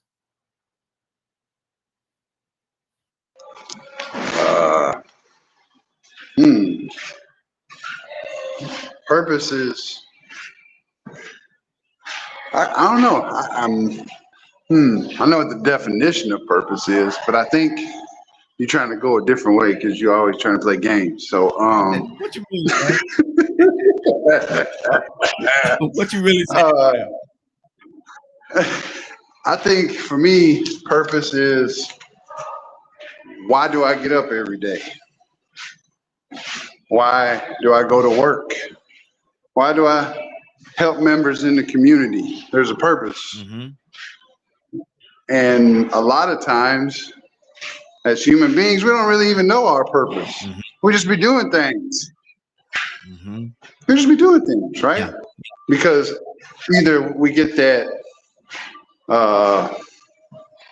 home run, that internal gratification, we get that warm, fuzzy feeling from helping somebody out or doing something, whether it be for ourselves or other folks. Mm-hmm. I think that purpose, real purpose, is something that you can't put your finger on, but it's something that you know you're supposed to be doing. Mm-hmm. Mm-hmm. It's almost like fate or God's plan, as we like to say. He's got a purpose for you to be here. You may not know what it is. Most of the time we don't. Let's be real. Yeah. How many times you know what God's purpose is for you? Mm-hmm. You don't. Mm-hmm. You don't. Yeah. You can try and tell me you do all you want, but you don't, because his purpose changes all the time. It's never the same. You might even start fulfilling that purpose, and then he gonna change it up on you. He gonna do the change up, throw you a curveball, throw you a little slider. Going with the baseball thing today. Mm-hmm. So I think that purpose is something that is a continual process. It never stops until you go home. Mm-hmm. Mm-hmm. That's what I think. Wow, that's good. That's good. 508-924-3521, 508-924-3521. Asking the question, Hey, Ryan, what is purpose? Yes. play the clip, man. Play the clip. The clip? Yeah. What clip? What clip, brother? Baseball hot dog apple pie. Oh, you sent it to me? Yeah. I'm at to pull it up. Let me see, can I pull it up? You text it to me, or how'd you send it? Email it to me. Inbox it and text it to you. Okay, cool beans. I'll pull it up. While I'm Right. Yes, sir. You might want to check it for content. Tucson sending it to you. Might have to take it through the proper channels, right? Might have to take it through the proper channels first. Hold on for a minute. Might got to take it through them proper channels. Mr. Hicks, what is purpose? Mr. Hicks? Mr. Hicks. Yes, sir. Yes, sir. I had to step away. Step away. Something. Mr. Hicks, what is purpose?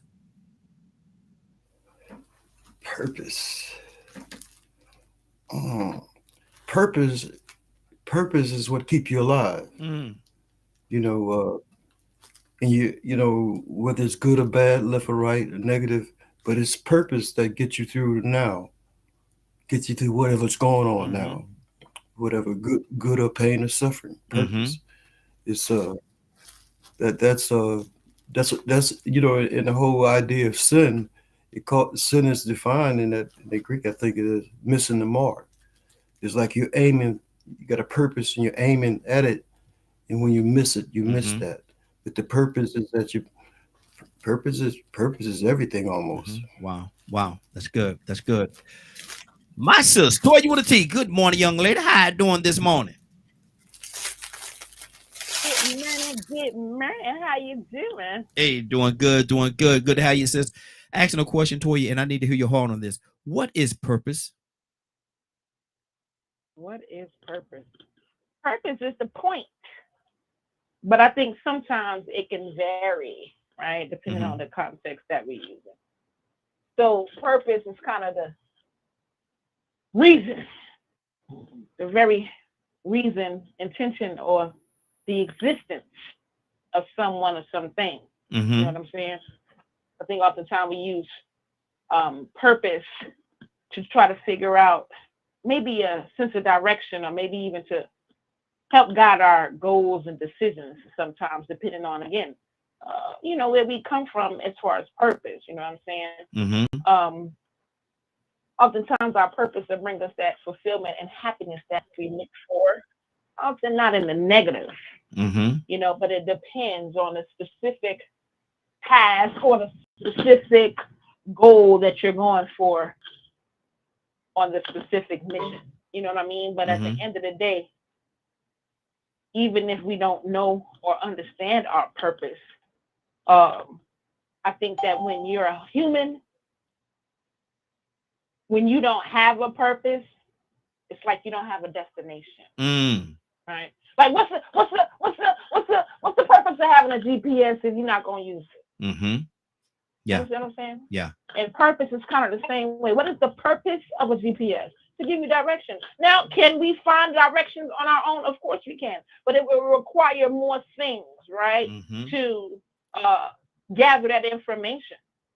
So, you know, depending on the purpose, what are you going to use it for? That's going to be a lifeline. Why am I doing this? For what reason? What is the drive? What is the goal, right? Like, for instance, a dog's purpose is protection. It shows that.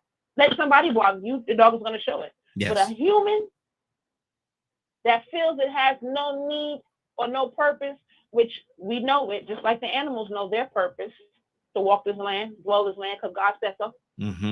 When we humans don't discover our sense of purpose or don't remember our sense of purpose, it's like we're lost. And that's why God sometimes has to come and renew us and remind us of who we are and remind us of what our purpose is. Because a human with no purpose is like a GPS with no power. Wow.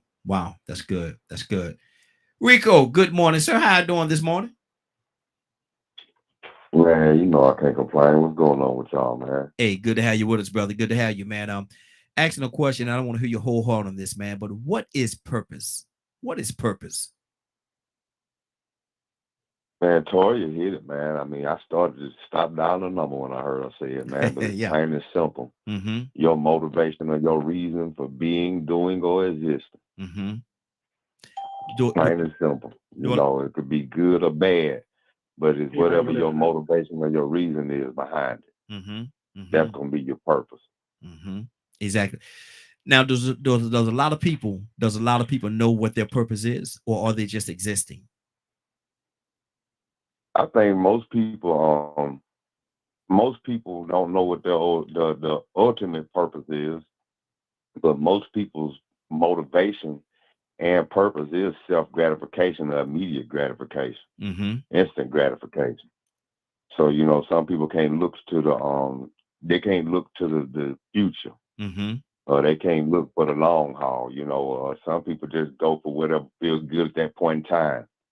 That's why some people are so, you know, they flip-flop and wishy-washy. Wow. Because, you know, they have to do whatever it takes to make them feel comfortable at that point in time. And if you ask me, well, wait a minute, man, why is it that you stay? Why is it that you believe this time, or you stand for this time, but the next time, you sound totally different. Well, their purpose for sounding different, that is what it's all about. What is your reason for changing your mind? What is your reason for being inconsistent? What is your reason for flip flopping? Everything boils back down to that motivation and reason behind your being, doing, or existing. Wow, that's good. That's good. Tucson, talk to me, man, from your standpoint, from where you're sitting, man. What is purpose? Man, what is purpose?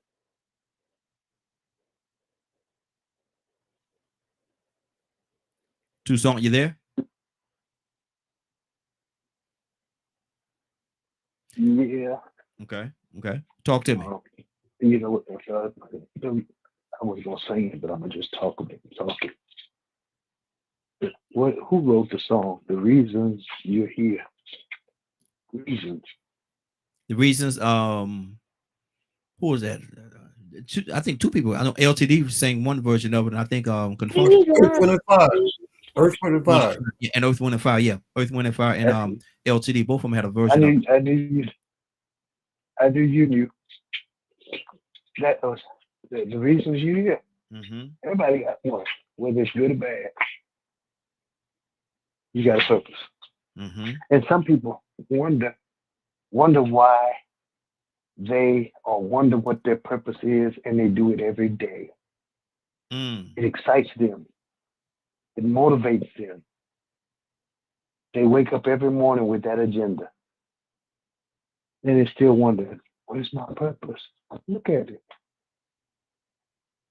See what,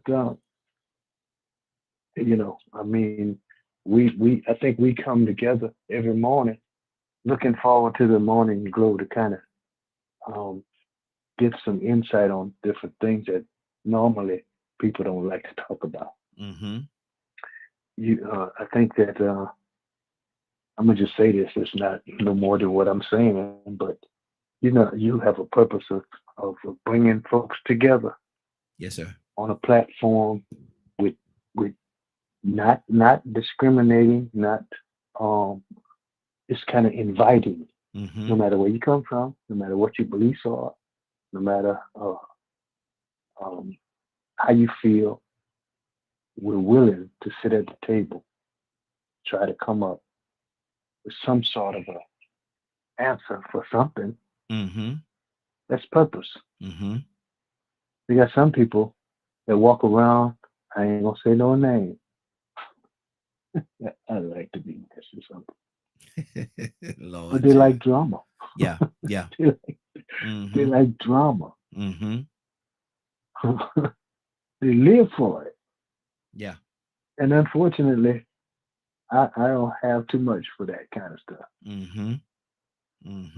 But everybody has a reason for being. And we can't discredit anybody. You got to invite them to the table because you might help them. Yeah. Try. But one thing about it is you can't help people that don't want to be helped. Come on. And that's all I gotta say. That's what's on my heart. Good deal. We're gonna go in this order right here. We're gonna go Leonard, Stanley, Zamari, and then we're gonna go to Frank. Leonard, what's on your heart, brother? What is purpose? Well, I think the purpose, just straight up forward, is an objective.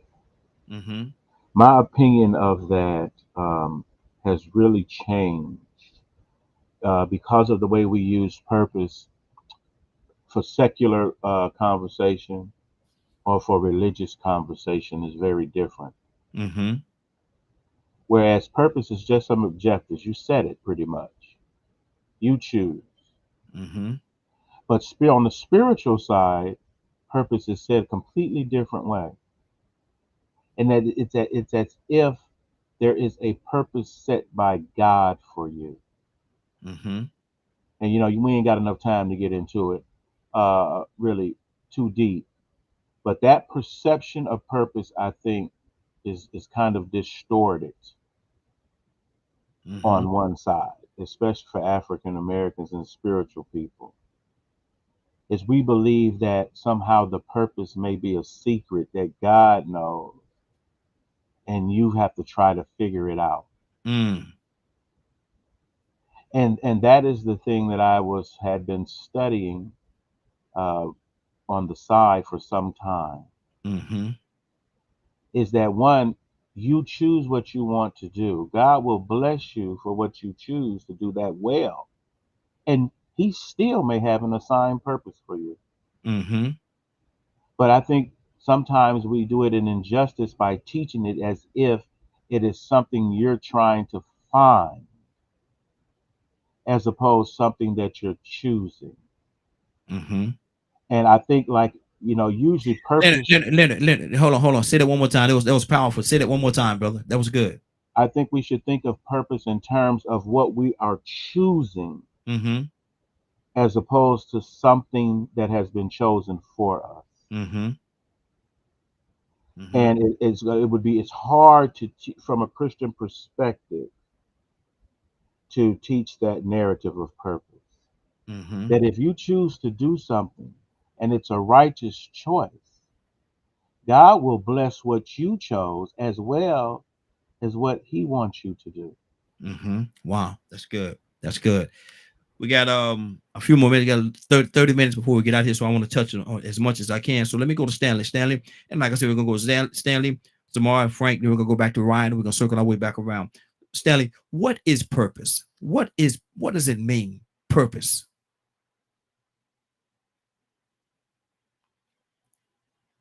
Stanley, you there? Okay. Let's keep this thing going. Zamar, talk to me, sister. What is purpose? It's like I said in the chat, I think purpose is simple as that man who was there just to give Jesus his last drink of water. That could be your purpose, just to be there in the right place at the right time for one very simple thing. Mm-hmm. And you'd never know it until you're there, right? And even then, you might not even realize that was your whole purpose. Wow. So basically what I'm hearing you say is you can live your whole life not knowing what your purpose is. And you could have already fulfilled it. Wow. And you just don't know. See, that's powerful to me, because you say you could have already fulfilled it, but if you already fulfilled your purpose, what is your purpose for still being here? Okay, well, that's a tough one, right? But to be a testament to that, I would think. Mm-hmm. Okay. I think that's a fair assessment, to be a testament to that. Mm-hmm. Even if not necessarily for yourself, but maybe for other people.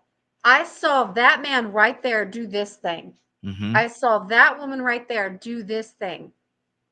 And then maybe those other people get curious. They come and they ask you about that thing. Yeah, I did that. Mm-hmm. A testament. Wow, that's good. 508-924-3521, 508-924-3521. Asking the question, what is purpose? What is purpose? Frank, talk to me, brother. What is purpose? Raheem, I think that our purpose varies upon who we are representing. Mm-hmm. So, say for instance, if you could not make it to a certain vineyard and you say, Frank, I want you to go and represent me. So then I need to begin to let you pour into me, so that I can represent you correctly. Because I don't need to go and you didn't say, Frank, I want you to show up and just do what you do. I want you to represent me because I can't make it. I know my pastor went to Atlanta and he gave me an assignment, and it was one of the entertainers, and he said, hey, before Sunday, I need you to get this from him. And it was obvious that this guy was avoiding me. So I had to call him back, and I said, hey, Pastor, I need to understand, because it doesn't look like I'm going to have this on Sunday, because it appears that this guy is avoiding me. And this was a huge soundboard. We had to have it for praise and worship and everything. Talk to me about how aggressive you want me to be in trying to get this thing back. Do you want me to harass this guy? I mean, do you want me to late at night, is this casual? Do we have another option? But I'm representing him, so I just can't at that point say this is what Frank is going to do, because I'm a representative for my pastor in that moment. And in my wife's life, I think my purpose is different than what my purpose is with my kids. That's why I think that we need to get that manna every day and wake up and cry out and say, Lord, what is your will? Because as they grow and mature and they have different needs, my purpose in their life, it changes. Then I'm not changing diapers anymore. They know how to walk now. I'm not feeding them by hand. So my purpose changes. So I think that we need to always, and now, see, we always can think of purpose as something that we're doing positively. If your purpose is to do evil and you show up and you're somewhere you're not supposed to be, somebody may ask you, why are you here? What is your purpose? Yeah. And you better have the right answer, because you may be somewhere you're not supposed to be. And think of this. This is just the most craziest thing right now because of where we are in politics. They are representatives of who? The people. Raheem, I asked the question, answer this right now. Are they representing us? No. So what is their purpose? Good They question. shouldn't be there another day, because the very thing that they stood up and took an oath and said, this is what we'll do, they're not doing what we sent them to do, to represent the people. That's their purpose. They're going to have a voice for us because we're not there. We're not moving in that arena. We elected them and we said, this is what we need you to do when you get there. So what happened? They forgot their purpose. Yeah. Because they're not coming back to the people saying, oh, wait, you were knocking on my door when you were trying to get elected.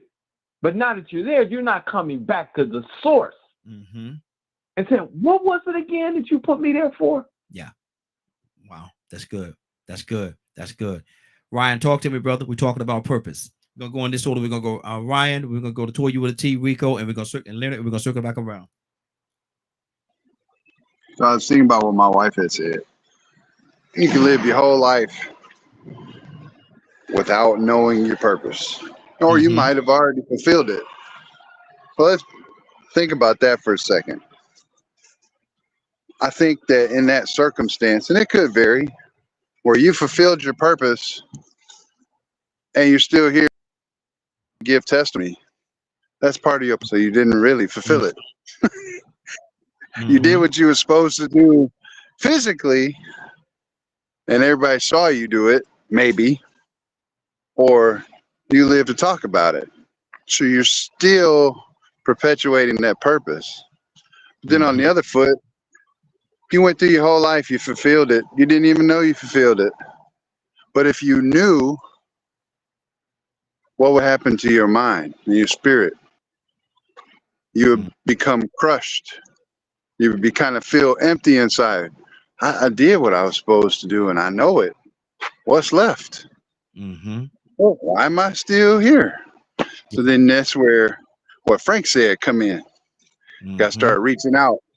Give me something else to do. Help me, guide me, show me something else. It's got to be more than me just walking around in circles now. But then you got, the evil side of purpose. Nobody really touched on that. I talked about a little bit in chat. You got them fiends. I think Frank mentioned that as well, about the evil side. What is your purpose? Oh, okay. Yeah. I might have missed it. My bad.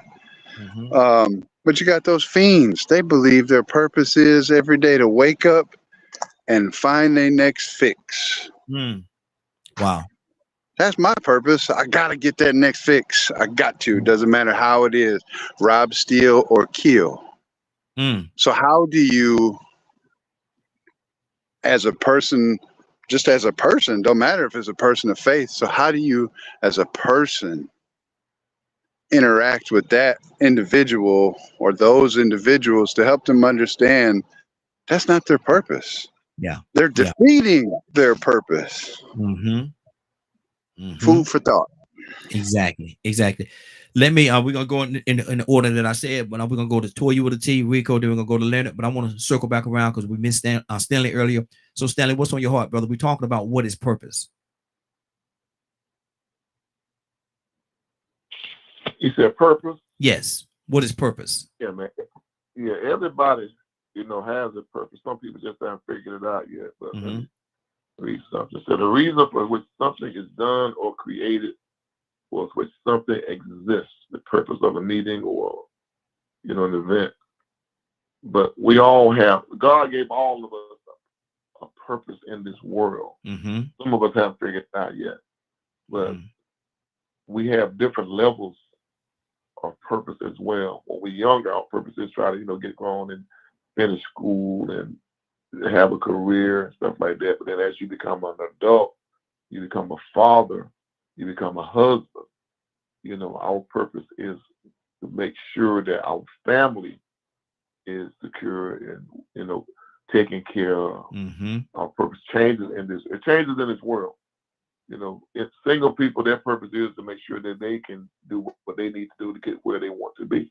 But as you become a adult with a family, as you become a Christian, our purpose is to serve God to the best of our ability and live a great life so that He'll be proud of us. So one day we can get through one of those 12 gates. But also while we are supposed to do all we can to make sure our children, our grandchildren, our great-grandchildren have something of a start so they don't have to go through what we went through growing up. Exactly. A lot of folks get caught up in self, but our purpose is to provide. My purpose, and like I said, once again, I can only speak for me.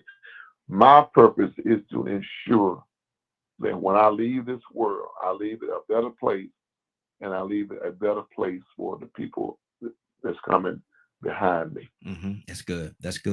Toya with a T, coming back to you, says, what is purpose? What's on your heart? Oh yeah, no, he hit it with that. We not cool with the original direction on purpose, which is serving God. No, we need more than that.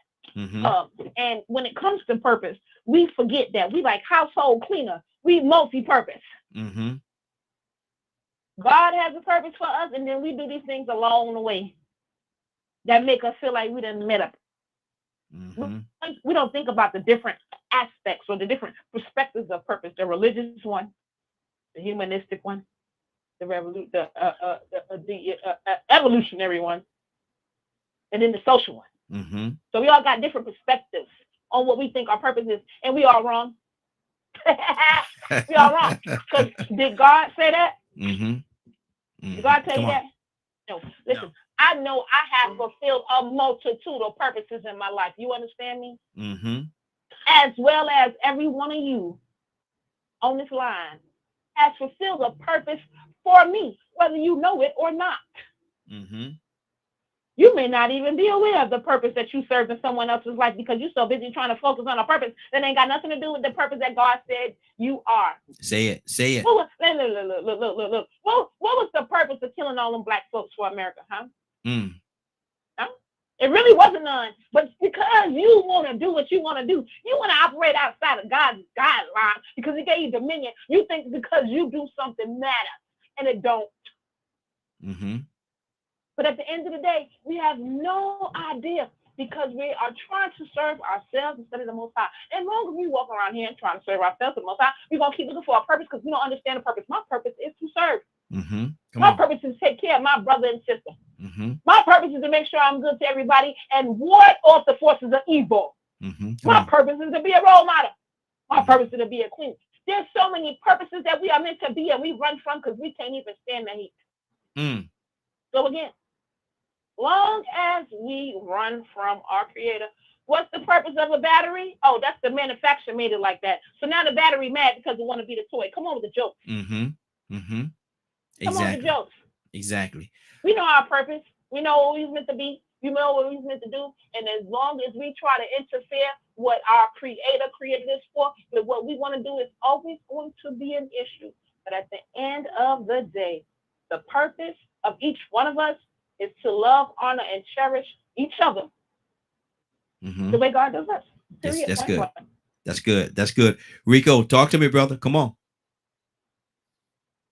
Yeah, man. I like when Stella came in and gave that definition, because that sort of lined up with what I said about that reason for being, doing, existing. Mm-hmm. You know, purpose, man. I mean, to me, most people's purpose is to fulfill the flesh. Mm-hmm. And that comes with wanting to feel good, pleasure. Mm-hmm. Some it may be survival. Some people find pleasure out of helping and assisting others. That might be your purpose, because you have a desire, you have an intention. You know, there's been times that you might be in a certain place and you don't know what the reason is for you being there, but then all of a sudden you were there and you had to save a life. Exactly. Had you not been there, that person wouldn't be here today to speak about how life is for them. If it wasn't for me, they wouldn't be alive today. That was your purpose. I don't even know why I went, man. Something just told me to go. Something told me to make a right turn. Something told me to wait 10 minutes. I waited them 10 minutes and I missed this big thing. That was one of my purpose. That was my reason. Sometimes we don't know it, like Toya said. But I like what Ryan said too, man. I mean, it's not always going to be righteous.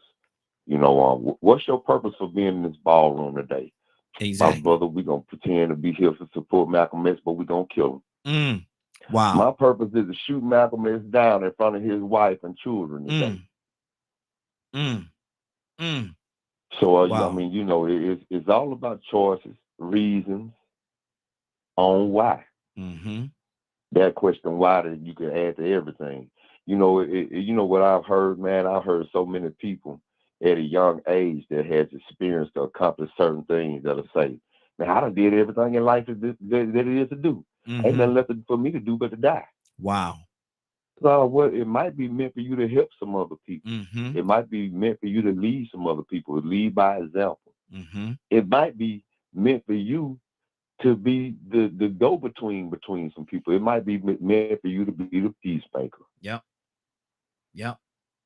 Exactly. It might be meant for you to be the representative for somebody that won't stand up and speak out for themselves, a group of people or an individual, maybe a child. Go on, say it, Rico. Say it. But say it. It's all about your desire and your motivation. So, you know, I think purpose is never really fulfilled, because in this life we live, if you realize that as long as you come in contact with people, you might have to be that Jesus to them. You might have to be that therapist to them. You might have to be the shoulder to lean on, because they just need somebody to talk to. Or you might just be that person that might have that has to bring them clarity.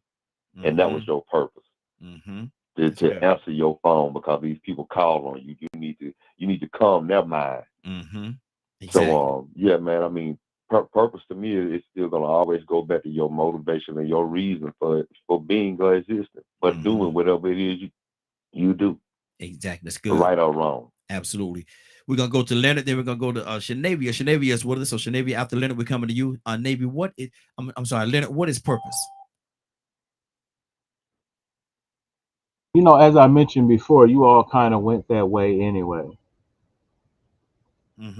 And I'm not sure, it made me think of I'm not sure if many people remember who William Jennings Bryan was. And he has this quote, and it says, "Destiny is no matter of choice. It is no matter of chance. It is a matter of choice. And it is not a thing to be waited for. It is a thing to be achieved." If you have been to school and things like that and got into the great debates and the Scopes monkey trial, for instance, some people may have heard of that. And that was this great debate about evolution versus the Bible. And then that's what made this conversation made me think of as it relates to purpose. If you waiting for it, you're gonna miss. But if you choose it, it belongs to you. Yes. You get there. You accomplish that. Purpose has to be accomplished. So those things you are accomplish a purpose. If you never have a goal or a direction, will you ever find purpose? Will you ever know where you're going? Wow.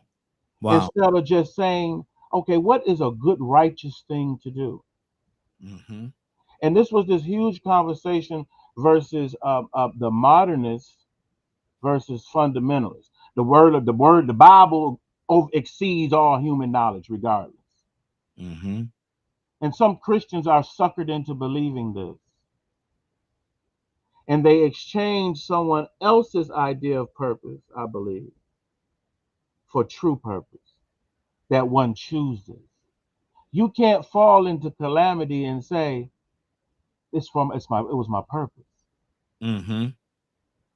You know, maybe I should have been the one that got shot. What? Wow. You believe that was part of your destiny? That had to happen in order for you to be blessed? You see where I'm going? Yes. Mm-hmm. So it's like the choice from the trees and why we shouldn't, you know, and that comparing it to the story of the garden and the trees. Once you choose knowledge, you become responsible to choose your purpose. Let me ask you this question. I've heard people saying, we're going to go to Geneva as well, but I've heard people say that after having kids, their purpose is to raise their kids, and that's their only purpose. Do you believe that to be a reality? No. It is reality, but it's not purpose. Mm-hmm. It's reality, but it's not purpose. And I think that, you know, when you look at how the both sides I mentioned explain it, the more fundamentalist Christian is going to believe that the purpose is set by God. Mm-hmm. And that somehow that's the only reason why you're here is for that purpose that God has that you never figure out. Wow. That's a dilemma. Whereas the modernist believes that you choose a righteous thing to do and you pursue that until it is accomplished. And that's the purpose. If you want to be a doctor and you purpose to be a doctor, you have to take those steps to become that doctor. Exactly. Good deal. Let me go to Shanavia. Shanavia, good morning, young lady. How you doing this morning? Good morning. I'm good. I had a few minutes this morning. How y'all doing? Hey, doing good. Good to have you, sister. We're asking a question. I want to hear your whole heart on this. But what is purpose? That's a really good question. And when I heard you ask Mr. Leonard, I heard Rico's response, but I didn't exactly know what the topic was. But when I heard you ask Mr. Leonard, I almost hung up. Wow. That's a question. Not because it hits home. It really hits home because that's a question that I've been asking myself literally for the past, not necessarily asking myself, but asking myself and asking God, like, what is the purpose? Because the past 3 months have really have kicked me in the uterus. Wow. And I'm just like, Lord, what is the purpose?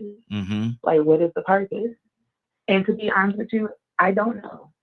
Wow. I think that my most transparent and honest answer is I truly do not know, but I think that every day that we, whomever, that we get a chance to wake up, that we still have a chance to fulfill whatever that purpose is, whether it be for the day, for that minute, for that moment. Because I think that that's such a heavy question, because I think that we tend to group it all together as, what is my life's purpose? But for me, I'm thinking of it as it depends on the day and the assignment that he gives to me. Yes. And I don't think that assignment and that purpose looks the same every day or even every hour. So I don't have a one-size-fits-all answer to that question. But I know that if I'm still here, that I get to fulfill a purpose that will hopefully build up to multiple purposes. And I probably won't know what my overall purpose is until the day that I die. Genevieve, let me ask you this question. And you said something that was real powerful there. You say that you will accomplish a purpose. Continue to live, you will accomplish a purpose. But does that necessarily mean that it is the purpose for you? I don't know. I honestly feel like I don't think that there's a one size fits all for that. I think that I get to show up for the assignment for that day. And that day may not look like yesterday, nor will that day look like tomorrow. So I just know as long as he still gives me breath in my body and I'm in my right mind, I get to show up and wait for the assignment. Whatever that purpose was for that particular day, then I hope and pray that I have fulfilled it. But my overall purpose, I literally I don't know if I will know that until the day that I die, because that's whenever people want to tell all of the good things that you did. And then ultimately for us is to hopefully get to that point to where, we hear, job well done, So I don't know. I don't have a cookie cutter answer to that. I just show up every day that he allows me to and wait for the assignment. Absolutely. Zamari, talk to me, sis. We talked about purpose, and Toussaint, coming to you next. No, I said what I said. I said what I said. Yeah, I don't know what else to say to that. I honestly don't. Like purpose, like some people have said, your purpose might not even be something good. It could be for the purpose of being in the wrong place at the wrong time for whatever, That's interesting. That's interesting. Let me out. Now you say the purpose may not be something good. Now God created us for the good. God created us to uplift it. And so some people will say that everybody's purpose has to be of something good, godly in some kind of way, because God created us for that purpose. Do you agree with that? No, I don't, because even in the Bible, there have been times, you can go look it up in the Bible, where they're up there, the holy, the hosts of heaven are up there talking to God. Send me down, God. I'll put a lying spirit in him. Send me down, God. I'll do this. So it's not always necessarily for this holy, purpose to serve, even though that was to serve God. That did have a purpose, but it was not a good purpose. It was for the purpose of, whatever that situation was, because I can't remember it entirely off the top of my head. So purposes are different depending, right? It could be for the greater good, or even just to show other people the evils of another particular person. You know what I'm saying? So I think I think a lot of time, and you have your opinion. And like I say, I don't give anybody the opinion, give them opportunity to have their own. But my thing is right. I think, and this is just me talking. I could be totally wrong. It's two left shoes on the right foot. But I think that a lot of times God created us with a certain purpose, and as we live life, we alter and we change from the purpose that He created us to be.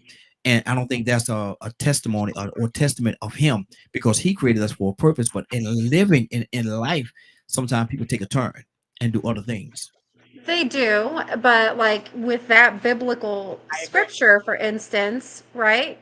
That was, and the person that they were deciding who was going to go down and do this, I believe it was one of the pharaohs or one of the kings or something. So really, and he was not a good king, so I think for the purpose of that was really to show that evil side of him, to draw it out more so people would see it, so it would be more upfront. And so if you think about it, yes, it did have a good purpose behind it, because then the lies are found out about that particular person, or the evil deeds about that person are particularly found out. But that's biblically, right? In modern day time, I don't know. But purpose just, it varies from person to person, day to day, place to place. I know what my purpose is, and I know what Toya said, but or I think it was Toya that said it, but I know my purpose is to be this caregiver for my children. I know that's what I'm supposed to do. Now, what that looks like for me after my children are raised and out of my house completely, I don't know. But right now, my purpose is to be in this house with my kids. Okay. Okay. Toussaint, talk to me, brother. We're talking about purpose.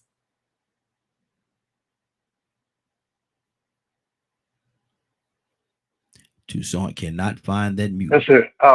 No, that mute button. No, I tell you. And then I'm multitasking. You know that. Yes, sir. Yes, sir.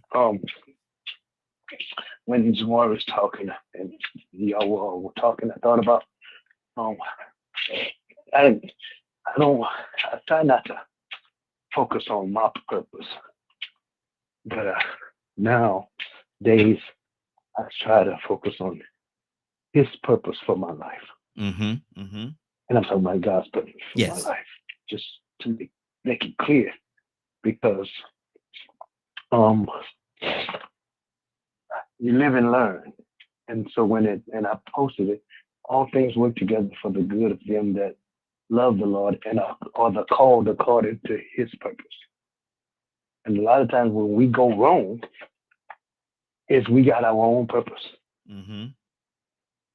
And we don't think about His purpose for our lives. Come on. Come on. The children of Israel, they cry out to God, and God rescued them. Y'all know that. Mm-hmm. Some of you know that. Mm-hmm. Anyway. Yeah. And after He rescued them, He moved them to a land and told them what not to do. And they did the very thing that He told them not to do. Mm-hmm. So he called a young man that was mean and nasty and arrogant, called Nebuchadnezzar, and he called him his servant. Not for the destruction of Israel, but for the correction of them. So he sent them down to Babylon, and he tells them, and I'm just talking about purpose. He tells them, y'all might as well plant you some vineyards and build you some houses, because y'all gonna be here for a while. Mm-hmm. Mm-hmm. Wow. Sometimes He puts us in a predicament that we really don't understand, and because he's chastising the ones that He loves, because that's what He does. Mm-hmm. I was gonna call us what we act like, but y'all gonna think I'm cussing. Uh-oh. Don't do it. And so I'm gonna just call us fatherless children. Mm-hmm. Mm-hmm. If Okay. you get my drift. Yeah, I got you. I got you. I got you. Good deal. Good. Let me do this. I got to do my shout out. Mama, good morning, baby. I see you watching us over there. Love you, baby. Love you. Glad that you joined us this morning. Definitely good to have you. We're gonna keep this thing going. I say, we're gonna go tour you with a T, Stanley, Rico, and then we're gonna go back to Navy. Tour you with a T. Talk to me, sis. Yeah, as we sit here and have this conversation, we see that purpose is like fingerprints. Yes. They're all different. They're all different. Mm-hmm. And you have dominion to choose. I agree with you earlier, because I learned at a very early age that my father taught me what my purpose was as a Christian, especially from a Christian perspective. I knew that feels right with my bones, felt right with my heart. However, like the spirits in heaven, when they got angry with the Lord, I decided to go in a different direction. And my purpose then became to manipulate, maybe abuse men. My purpose then, I used to call stealing souls. I made that my purpose, because if the spirits in heaven had a choice to flee heaven because they didn't want what God had going on, this flesh can do the same. Mm-hmm. Mm-hmm. Mm-hmm. You have dominion. When God gave humans dominion, He gave you the most powerful thing in the world. You don't even know it. He gave you dominion over choice. That means you can choose. You ain't no dog that's just stuck and you can't rationalize. Mm-hmm. You're human. You create. Without us, there is no world, whether we are bad or good, but we can continue to choose to make poor choices and decisions that with our bones we know are not right. In our bones and in our spirit, we know that we are testing the limits, trying to prove that we are the God. There is none other. Mm-hmm. So now our purpose has changed, and our purpose changes other purposes, and so forth and so on, kind of like the butterfly effect. I don't even have kids, but I know that there are children that were put in my life for a reason, and Yes. a reason and a purpose, the same thing. Mm-hmm. I know that when I was going through one of my most suicidal moments, the purpose I was searching on the internet that we call the devil and finding this show was to help me remember. You need to get back on track, get back in alignment with your purpose. Mm-hmm. But let's say purposes. We do things on purpose. You want to be good on purpose. That takes energy. You want to, oh, you know what? I'm going to sacrifice doing this to be a stay-at-home mom. That's my purpose. That's my point. See, we can change that. That goes with that dominion again. We be forgetting we got. Mm-hmm. You know, the one we forfeit to make somebody else think, oh, our purpose is because we black, that we 3/5 of a person and we can't fight no more. But you living in the purpose of what somebody else said, not even what the true living God who created you Come said. on. Did he create you black? Yes. So who the heck is somebody else to tell you what your purpose is? Mm-hmm. Mm-hmm. Come on with the jokes. Here we go again. We think we're in control, but little do we know that we do not be. He's in control of it all. You think you're doing something, and you're really not doing nothing. It's like chess and checkers. You know how sometimes you sacrifice your pawn to get to a specific spot on that board? Yes. Mm-hmm. It's the same way, and it pisses us off. Mm-hmm. Wow. So you think you're doing something, you're not. So when it comes to leaning into a purpose, you better hope that you ain't like the flower and get used for everything, because God do what he want to do when he want to do it. And if you're not going with him, you're going against him. So again, when it comes to purpose in life, if you got one, you're going to get bored real quick. If you're 91 years old, if you live here 91 years, but when you look for purpose, when you look for a purpose on purpose, that's where the joy is. Because it's a necessity to be needed and to be loved on purpose. Just saying. Absolutely. Absolutely. Stanley, talk to me. Stanley, Rico, then Navy. Stanley, you there? Yeah. Ain't too much more to talk about as far as man's purpose, man. Like I say, it changes when situations change as well. You know, like later about the children. You say your purpose. You say your purpose change. Your purpose changes. Yeah, the purpose changes. It changes because when you have children, your main focus is to help raise those children to make sure they're successful and productive members of society. Then the grandchildren come along, and your purpose is to make sure those grandchildren are successful. Because we all know when the grandchildren come along, we just about to forget about the children. Yeah. You know? Yeah. The oldest grandboy or the oldest granddaughter, you know, you want to ensure that they have the best life and they become productive members of society. You don't want them just to be members of society or members of this world. We want them to be productive and successful members, to get a great education, to get a good career, to have a place to live. Everybody's not going to have the big house and the big cars, but if they have a roof over their head, clothes on their back, money in the bank, transportation, education to get where they want to go and get what they need, that is success. Yes. Everybody's not going to be millionaires. Exactly. But our purpose, man, like I say, I'm trying my best. My wife and I were just talking about this about an hour ago, to get things set up for them grandchildren and them great-grandchildren. The children, they're good, but my job is to help them to make sure that my grandchildren and my great-grandchildren and my nieces and my nephews, anything I can do to make sure that they're going to be situated before I leave this world, that is my purpose, my position. And you know what I do? My position is up in 9 months.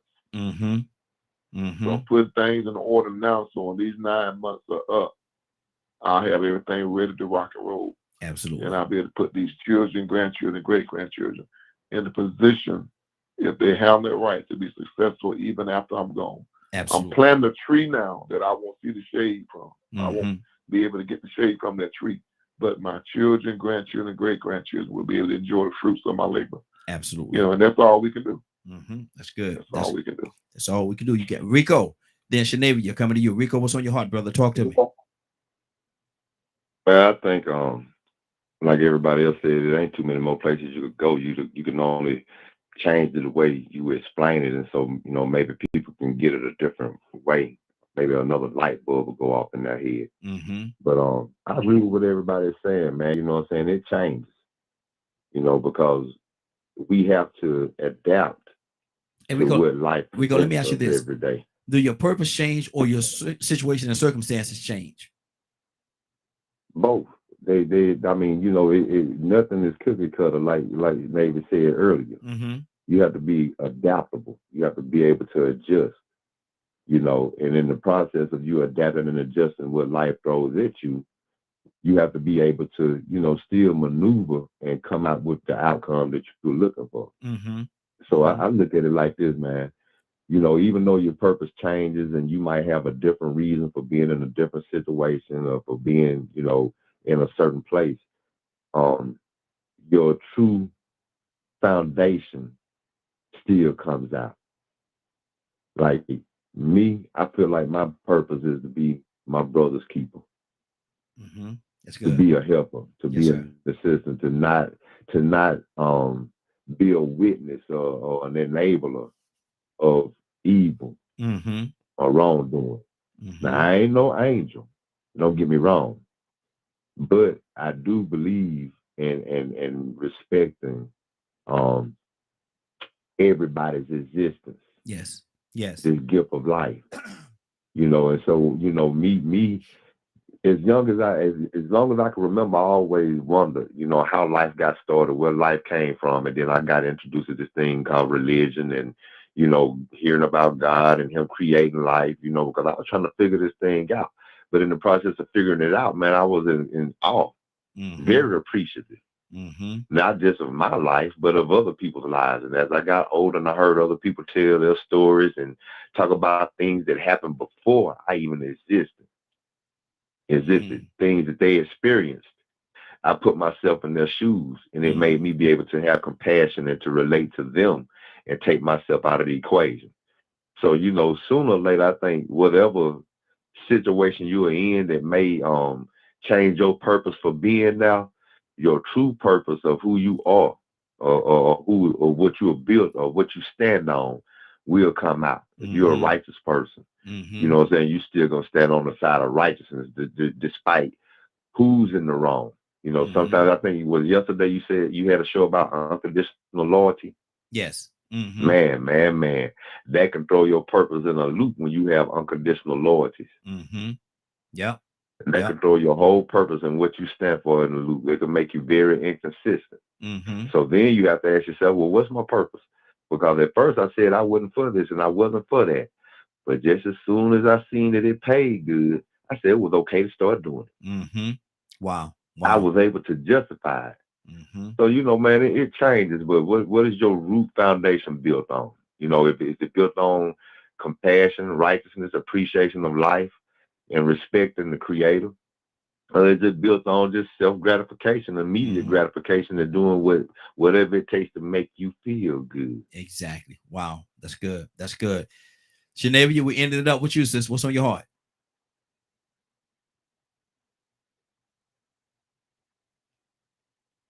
Navy, you there? Navy, wake up and go to sleep. Wake up and go to sleep. Leonard, talk to us, brother. As a lot of people, have mentioned, and it helps me from that research perspective from trying to teach this type of thing. You notice how some people cannot separate purpose from their religious belief, for instance. Try. Most of it sounds like Mr. Stanley, excellent purpose he has, because he said that. That's what he's doing. He said that wasn't given to him. That's what he chose. It's like people who say, yeah, I must supposed to have this baby. No. I don't believe that way, that, I was supposed to have this baby. I don't believe that way. Anybody can have a baby just about. Most of us got them because we don't pull out. Okay. So let's not attach so much spirituality to what's within our grasp. I think Toya said the best word, which is not taught as much. Dominion. Which means you have the power. That's why it was given to you. I'm making you in my likeness and my image. Now, you won't be all powerful and all knowing, but you will be able to manipulate things for your good. There are people who believe that their destinies lay in other people's hands. And we must move our people away from this belief so that they understand that they are responsible for it. God does not want you to be poor and to suffer and to go through all these things that you're going through. Those are because choices that other people made in life that got us where we are. If you're going to even have any type of purpose, why not it be fixed what is broken? What's wrong with your life? There are people that come, it's popular to prophesy into people's lives by basically you saying that some God told you something about somebody else and they supposed to believe what you said. And now, man, come on.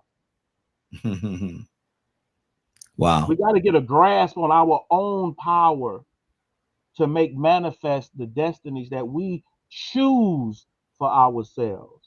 The songwriter said, I have decided to follow Jesus. Not it was my destiny to follow him, or somebody made me follow him, or what have you. God didn't create you to do these things that you want to believe he created you to do sometimes. He created you to be his friend. Something that he could love and care about, that he could converse with, to amuse himself. And he gave you more power than anything else. All right, now, preacher. So if you can, try it. Think about purpose outside of your religious beliefs. Wow. Well, we're about to get out of here for today. It's been a great broadcast. Actually, it's been a great week, and I want to thank everybody for joining us. Leonard, what's going on at 3:00 today? If you did not get a chance to hear this show in its entirety, log on to www.dkmmediagroup.com at 3:00 Eastern today. Good deal. Toya with a T. Toya, you there? Yes, sir. Toya, can you pray us out? You said pray us out? Yes, ma'am. Oh, okay. Heard on that? All right. All right, Lord, we want to thank you for another glorious day. We want to thank you for another opportunity to get together and be able to discuss the things that be released into the spirit of this world, Lord. You know we want to do what is your will, and we thank you and give you honor and praise for allowing us to be able to collaborate together and get a true understanding on what it is to be a good, solid human being, Lord. We thank you for all the protection you've given us. We thank you for keeping us safe so far, Lord. So only you know exactly how far we've come and how much further we got to go to reach your glory. We love you, we honor you, and we praise you in Jesus' name. Amen. Amen. Go ahead, preacher. Go ahead, preacher. I knew you had a preacher in you. Knew you had one over there in you. It's been a great broadcast. I want to thank everybody for joining us. More than that, I want to thank you for allowing DK Media Group and Associates and the Morning Glow for being a part of your morning. It is now 10:17. You're about to exit the Morning Glow. But before you go, I want you to do me two favors, if you will. One, I want you to continue to pray for us because we are certainly praying for each and every one of you. Number two, why this is real simple. I want you to go out there, find somebody and give them a hug because you never know. It could be the only hug that they get, or it could very well be their last. Love you, and ain't nothing you can do about it. Have a great day and a better tomorrow. And we shine some of this light of you from the Morning Glow. Take it out there into this wicked and cruel world that we live in and let your light so shine. If you get an opportunity, give somebody some love. You just might find some love in return. Won't that be a beautiful thing? Have a great day. Take care of each other. And please, please, please be blessed. Have a great weekend. Give somebody some love and truth. They will appreciate it, and I'm sure that you will as well. Love you all. Stay blessed. Talk to you Monday morning if God says the same.